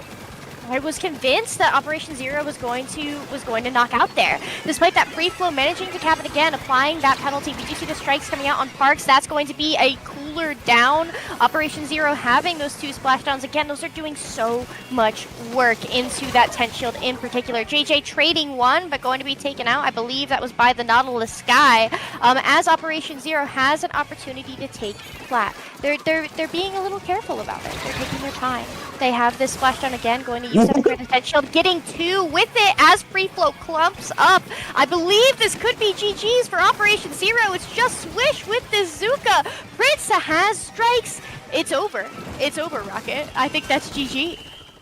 Oh my goodness, Skip. I've almost had like 3 heart attacks just watching that set. I feel like I've aged so long watching that set. I mean, strong start from FreeFlow, but then in the end, not once but twice, it looked over for them. And then yet, finally, at the end, the double splashdown coming out from the Knots, barely being able to chip those 2 players. That might have just been the kill shot right there, being able to shut down any FreeFlow attempts to come back from that one. And if that is any pretense, if that is any just kind of foreshadowing of what we're gonna see in the rest of the set, we are gonna be in for a very tense one there. What a comeback though, again from Operation Zero. I said it before the set started, right? The Nautilus with the splashdown going to be useful in clearing the bubble from the decav, which didn't come out, as well as the tent shield. And Operation Zero showed up with 1 and then a second. The chip damage from those splashdowns being enough to get those 2 extra picks in the end game, as FreeFlow was backing into their own pit. Very, very clutch and very lucky. I think if that splashdown had not gotten those 2 picks, FreeFlow might have been able to re-engage. Sometimes it's just about a little bit of splash damage, and Operation Zero, it came in clutch for them there. Yeah, a little bit of luck, a little bit of skill. That's just all it takes sometimes. That nice blend, you said it yourself there, really being able to set up Operation Zero best. And that wouldn't have happened either had it not been for Operation Zero's great retake that were able to knock down the point total to make it more manageable in that counterattack. FreeFlow looked like they were able to shut down Operation Zero's last hurrah, but it turns out that wasn't their last hurrah. It was just a little pretense to what they were going to do here. Now Game 2 looms. Rainmaker, Humpback, Pump Track. Another great map for Splashdown, I think. Yeah, especially on Repop, right? It's a good map for 10. That being said, the double splashdown is, as aforementioned, kind of shutting down that 10. We are going to see that again with both the custom blaster as well as that splashdown Nautilus. I think that's a custom. Correct me if I'm wrong. However, JJ with that stamp, that's excellent popping potential as well. I think they need to keep an eye on those two mid lines there and keep them off the field, because that's shutting down your win condition. That's shutting down Swish. We want to make sure Swish sets up well if we're on the side of FreeFlow. Yeah, and Pancake, I feel like, will be benefiting the most in terms of this weapon, in terms of this map change. Managing to find one onto Swish because Blaster Moment being able to get around that 10 Umbrella, being able to get that trade here. So far, though, mid control in strong control of FreeFlow with that heavy Splatling now instead of an Edit or any other one. Managed to find one there with Kraken as well, but Parks can potentially move forward with the rest of their team here. Zuka being invested and FreeFlow basically investing all their specials to get that checkpoint. However, Operation Zero fast with the counterattack, making sure it won't go much further. Yeah, the Kraken out of Parks going to give them that invincibility special to deal with those splashdowns, right? You can pop that Kraken, you can get out, you can run, or you could force the pop in a situation where you might otherwise lose it to that splashdown. To be honest, don't know what got swished there. It might have been a little cheeky bomb, but we do see Operation Zero with these strikes and their bodies in mid. That's telling me that they want to start looking forward, potentially break that check, but they're going to have to outlive Cakes' Crab and deal with Parks and Swish on this right side. The splashdown going to temporarily brute force some space, but 2 members down on FreeFlow means that space, they might be able to claim that after forcing it, especially after getting this pick on Swish. Finally, we see Operation Zero taking control of that Rainmaker and having to deal with JJ's very lucky stamp throw. A beautiful pick there, and it's going to keep FreeFlow in mid a little bit longer.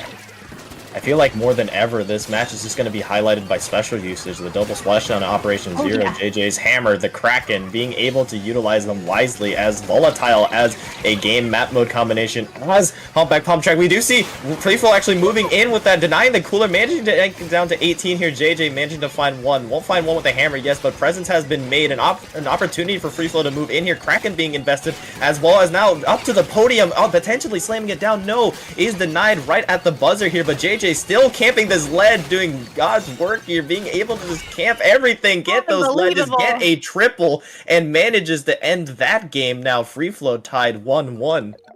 Did you see the moment where we saw Parks in the Kraken squid roll back, waiting for the tent shield to be just in front of the Rainmaker in order to be able to grab it out of their own special and bring that to the podium? Can we appreciate that play? I wish I got the chance to point at that and yell a little bit more. That was genuinely fantastic team play. Using the Kraken for pop and then waiting for Swish to come in with that shield. And then we never saw JJ move. Locked in, focused, saying, "Thou shalt not pass." We are KOing. I will get these picks. Beautiful. I'm so floored. I mean, FreeFlow, like you mentioned, amazing team. We're working like a well-oiled machine. All 3 of those players just knew where to be at all time. They knew the situation perfectly. You saw JJ continuously just staggering, poking away at these members of Operation Zero, really leaving them no opportunity to try to contest the Rainmaker. And like you mentioned, moving masterfully, knowing how to play around that 10 Umbrella shield. It's just been the FreeFlow way, and that's what's led them to getting that game very, very cleanly. Operation Zero just unable to try to contest that. They didn't really have neither of those splashdowns to really do so there, and that was that's what's ultimately led FreeFlow to kind of just take that opportunity there. Fast flowing now into Game 3. It ends Hagglefish Market TC here already moving into it. And I want to point out how dominant FreeFlow was in that first game up until they weren't, right? And so, which sounds funny, but you got to remember, Rainmaker is a momentum-based mode. More so than Tower, but here we go on Tower Haggle, and this is a map mode where once you get enough momentum to break that second checkpoint, if you get it much further than that, things tend to have a lot of inertia from that point. I love that. I love that wording. Inertia, momentum. You want to continue that going. And speaking of which, Operation Zero actually flipping the script here. Cakes actually going down to Pancakes, managing to find a nice double there, being able to camp that jump. And now Operation Zero is now trying to control this to their pace of the game. You do have 3 specials online. The trip strike's now going out, creating so much space for Operation Zero to kind of move in. Pancake just camping this ledge, really leaving FreeFlow not a lot of opportunity to try to contest the zone. You still have both splashdowns here, one being invested just to be able to try to take this little ramp area, but the other still waiting here, as that first checkpoint will be popped very, very quickly by Operation Zero. Yeah, there's no one really there to defend it. We do see it's just Cakes left standing on those dualies, and Cakes is going to go in for that ramp and go down. Now, this is the moment, right? We have 4 members left standing, FreeFlow all coming out of spawn. They have these strikes in order to be able to completely decimate this top right portion of the map. Those strikes coming out somehow, I do not know how. 2 members go down on the tower as Prince does dive it, but Cakes there and to stall it out. We got jumps on top right for Operation Zero as they have their bodies on that 3rd checkpoint. The splashdown denying any sort of retake there from FreeFlow. That is a 100-0 push from Operation Zero. I guess that's how they like to play their game.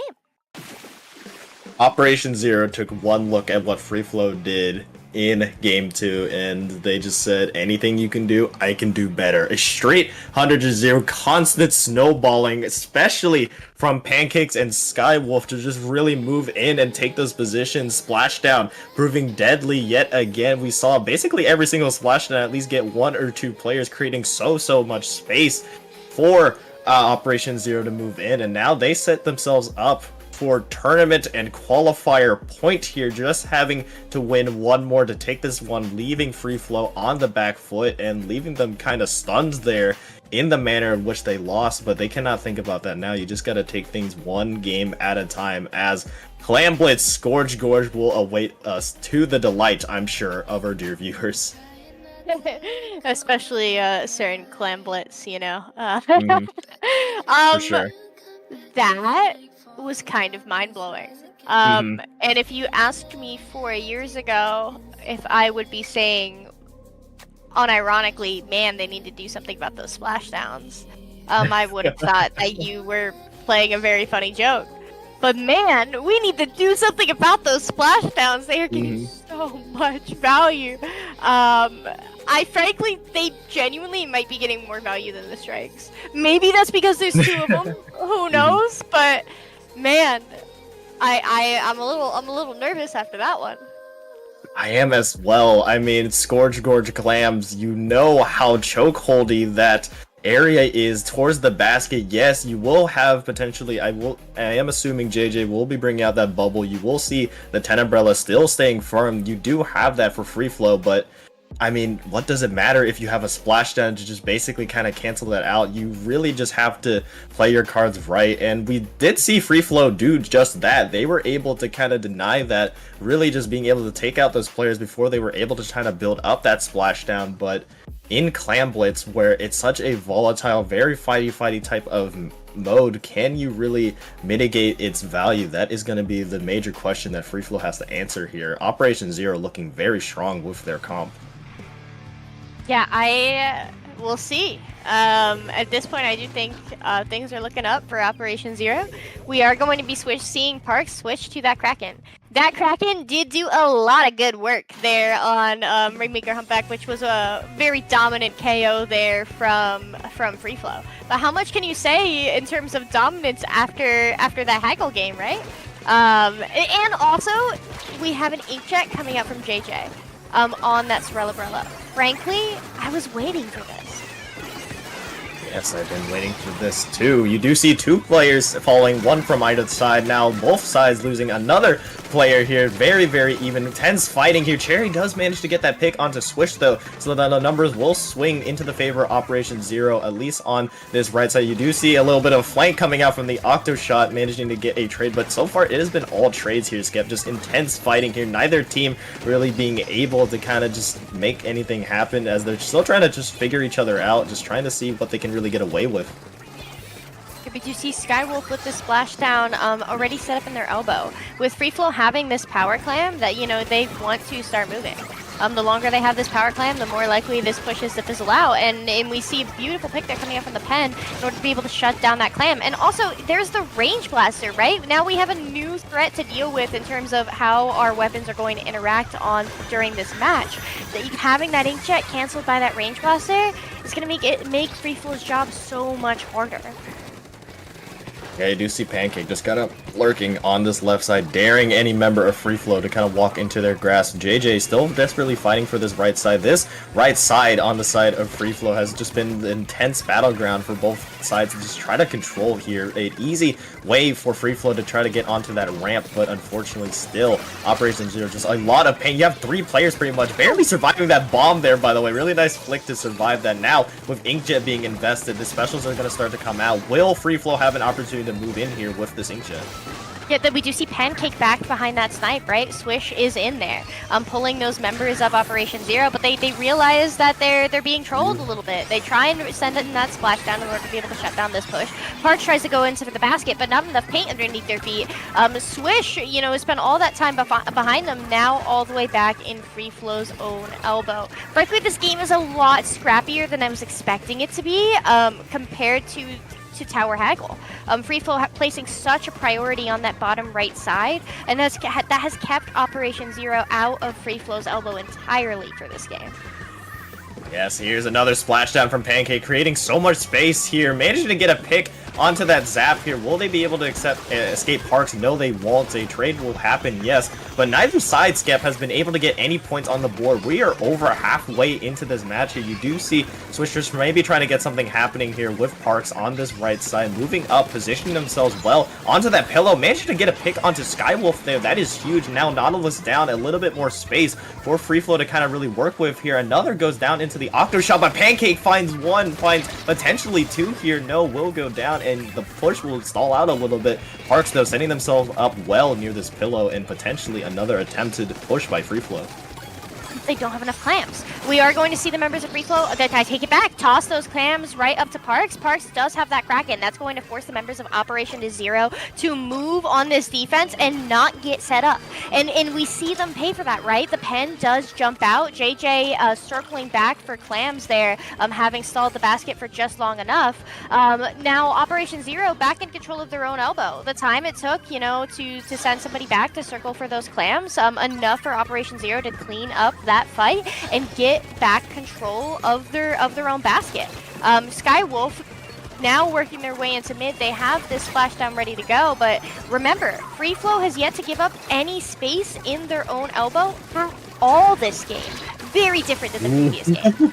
Splashdown still proving value, this time by Skywolf, managing to find Cakes here. Now moving up onto this left side, potentially find a pick onto JJ. Really nicely done there. And this is the opportunity that Operation Zero needed here. The basket will be broken. A pity is still in the pocket of Operation Zero here. A great opportunity for them to get it in. Unfortunately, it doesn't look like there are any players in jumping range, so that push will prove at least a little bit fruitless, yes.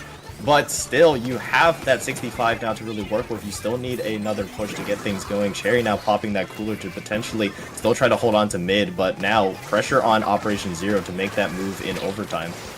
I just don't want to see FreeFlow playing nervous, right? I want us to go on to a game 5 and have the most opportunities to see these teams play, but Operation Zero with those strikes, with that pity to work with, especially getting the pick on that Inkjet, 2 members down. Oh, I take it back. Swish coming in clutch with that Zuka, going to get the pick on the pen on top mid. That was the pen that had all of their clams. Now remember, they still have that pity. They still have Parks being dangerously close to this Kraken.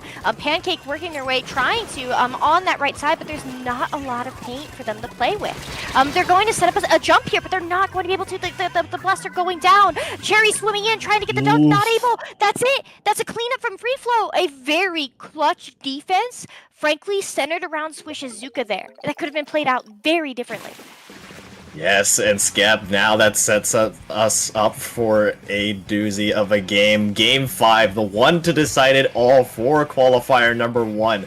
Game 5 now, Operation Zero, FreeFlow now tied up. We'll be moving on to our final match of this qualifier, Splat Zone's Robo Ramen to decide it all. And I love the adaptation there from FreeFlow. I love their changes over. JJ switching over to that Brella really provided another wrinkle to their plan, really allowing you to have that jetpack to work with, maybe try to get out that Nautilus, that pesky Nautilus that has been kind of giving them some issues, giving them some range issues in that sense. But now, what can you do now? Both teams, we know the win conditions for both sides. Obviously, on the side of Operation Zero, it has been splashdown, splashdown, splashdown. On the other side, it has just been the story of 2 Brellas. I was a little worried when I saw the Sorella Brella.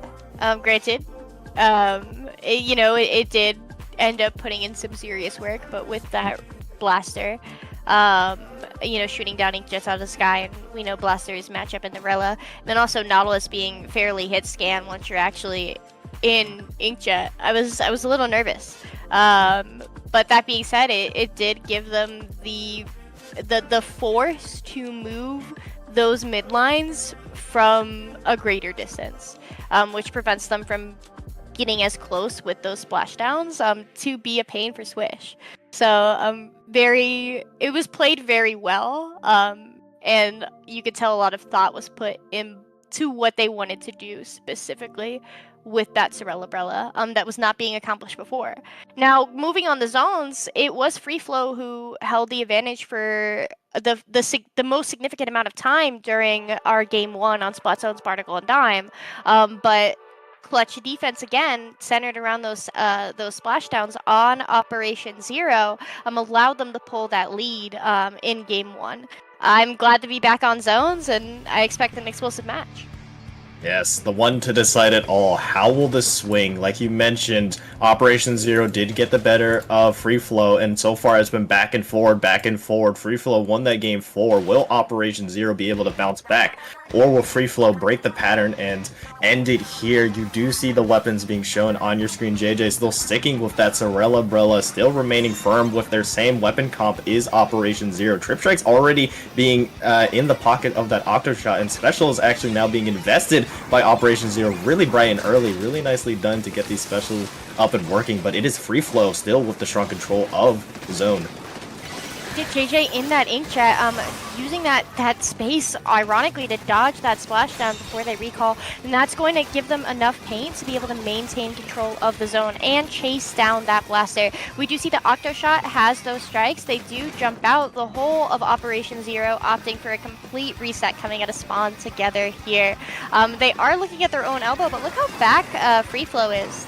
They're almost willing to just let Swish maintain control of that elbow all by their lonesome. And the rest of them focusing elsewhere around the zone. Yeah, Splashdown won't find the pick onto Swish, but finally they are found. Already down to the 25-point mark, I want to mention for FreeFlow here. Finally, Operation Zero is able to get some paint onto the board. Yes, you do have the Splashdown now being invested to try to paint over. Swish does fall. Kraken is invested as well. 2 players in total fall for FreeFlow here, and now Operation Zero finally get control of the zone, finally able to get in here. Parks is cleaned up, and that is a delayed wipeout in favor of Operation Zero. It is their turn to try to take control of this elbow and try to force a similar lockout situation that FreeFlow was able to do. They're not going to attempt it. We do see Swish all the way up and elbow, and JJ using that Inkjet to brute force space. Operation Zero, look how clumped up they are in that elbow. That Zuka not getting as much value because of how far they were back, right? And we see these Nautilus coming in with that splashdown, going to get 1, going to get 2, and then it's just the Zap left standing. Cakes jumping out. Operation Zero looking at a repeat of history here as they force FreeFlow out of their own spawn and get really close to clearing this penalty. Parks using that Kraken to force them back so they can't paint, trying to dive on Cherry but not able to get the pick. The members of Operation Zero turning to deal with Parks, and that's going to give FreeFlow enough space to cap that zone just before Operation Zero pulls lead. A beautiful play from Parks there to entry with that Kraken and be difficult to clear, not going down immediately after. Yeah, significant penalty on both sides here as FreeFlow tries to work through their own penalty, now down to 30 penalty. You do have 2 specials in the pockets of Operation Zeros, both being invested in the trip strikes and the splashdown. Will at least contest the zone a little bit, but FreeFlow are able to paint over it not any longer if a second splashdown is invested now as well. A lot of specials being invested by Operation Zero to try to get this. They will be able to get it here, but a one very slim point lead is in favor of FreeFlow here, so Operation Zero needs to make this hold a good one as this Kraken trying to chase down Skywolf will take out Skywolf, and now Parks yet again in this unusual position will draw attention, but they are quickly cleaned up as now that is a 3-player down situation. Operation Zero looking really good, especially since the Octoshot does have trip strikes available. We do see Swish is very close to that Zuka, going to get it with the next throw of their 10 shield. As we do see that Octoshot backing, playing a little bit safer, and finally popping those strikes. Clean pick from JJ on Skywolf with that Nautilus means that 2 members are going to be down. Make that 3 on the side of Operation Zero. It is just the pen. They do force that pen to drop out, as we do see Cakes very close to a cooler here, going to give FreeFlow another opportunity to be stable in that elbow. This time, look how what they're doing. They have Swish in that elbow with that shield. Cakes this time playing a little bit closer as JJ on that bottom right side. I suspect farming for another Inkjet. As these strikes are used to brute force their way into their own elbow, Operation Zero capping with a splashdown on the zone, preventing FreeFlow from clearing that penalty. Yeah, but my main concern is how much can Operation Zero kind of sustain this, just trying to go in, trying to retake situation, because FreeFlow so far have been able to control their zone really, really effectively here. They do temporarily lose it with that splashdown, but FreeFlow have been doing a really nice job at just painting over these specials. However, now Operation Zero with control of the zone. Trip strikes are available as well. Now penalty kind of just ticking down here, just waiting for an opportunity to move in. Operation Zero just have to hold this and they can get it. However, you do see the specials now being invested from both sides. Kraken going in, Trip Strikes being invested. Zone, neither side has strong control over it. This will benefit FreeFlow here as they still have that lead. Now down to 20 seconds left. Operation Zero need to build out their specials soon. You do have the Nautilus splashdown now being invested. Zone is now in control of Operation Zero, still ticking down as 3 members of FreeFlow fall in total, now down to the 10 tick mark for their penalty here. An easy sweet lead change can happen here, Skep. Now down to 5 seconds. Do FreeFlow have anything left to try to get into the zone? You do have the Zap just desperately trying to paint over. They will flip the zone and overtime is forced. However, you do see the trip strikes going in. These players just trying to desperately throw themselves onto the zone won't be enough as FreeFlow unfortunately falls, as Operation Zero in another comeback managed to take game 5 and will be your first team to qualify for SAC Season 10. Unbelievable clutch there from Operation Zero. When FreeFlow capped and sent the game into overtime, I was so certain that we were going to see some slip up from Operation Zero that was going to allow FreeFlow to be back in that game. But those strikes, beautiful in order to be able to get the pick on Cakes, who was one of the only members of FreeFlow putting serious paint onto the zone. Wonderful set here between FreeFlow and Operation Zero, and man, I can't wait to see these teams fight again in final. Oh my goodness, Skep. That was lightning struck twice. I mean, we saw it in Splat Zone's Barnacle and Dime Game 1, Operation Zero. A miraculous comeback attempt from 2 separate pushes, and yet again we see it there. So much went their way. You did see them get a 3-player down situation onto FreeFlow, and then afterwards managing to keep those strikes. Those strikes were so key in maintaining that space, and I mean, this double splashdown comp might start to show something here. We might be seeing the counter to kind of what FreeFlow was working with. They finally were able to kind of use those splashdowns to kind of deny what FreeFlow kind of their bread and butter was. But I mean, FreeFlow made it really difficult for them. Don't get me wrong. FreeFlow being able to just force Operation Zero to kind of just invest these specials and just kind of forcing them to kind of show their hand. Yeah, I thought that especially into Zcab, which we know is so popular right now. It's in every set that you're gonna play, practically ever, right? Using a splashdown there to counter the bubble from something that has a lot of end lag, like a decaf, makes a lot of sense. But especially into that little bit of spice that FreeFlow brings to the table with that 10, just so oppressive into that particular matchup. That being said, FreeFlow, despite the matchup challenges, putting in some serious work, particularly around Parks' Kraken. That Kraken allowing Parks to rotate, get set up behind the members of Operation Zero, consistently got value. And I expect to see FreeFlow again in another finals run, maybe with a different comp on the opposing side, would bring them a little bit more fortune. Operation Zero playing the strength out of their comp though, a beautiful run. It was a great set.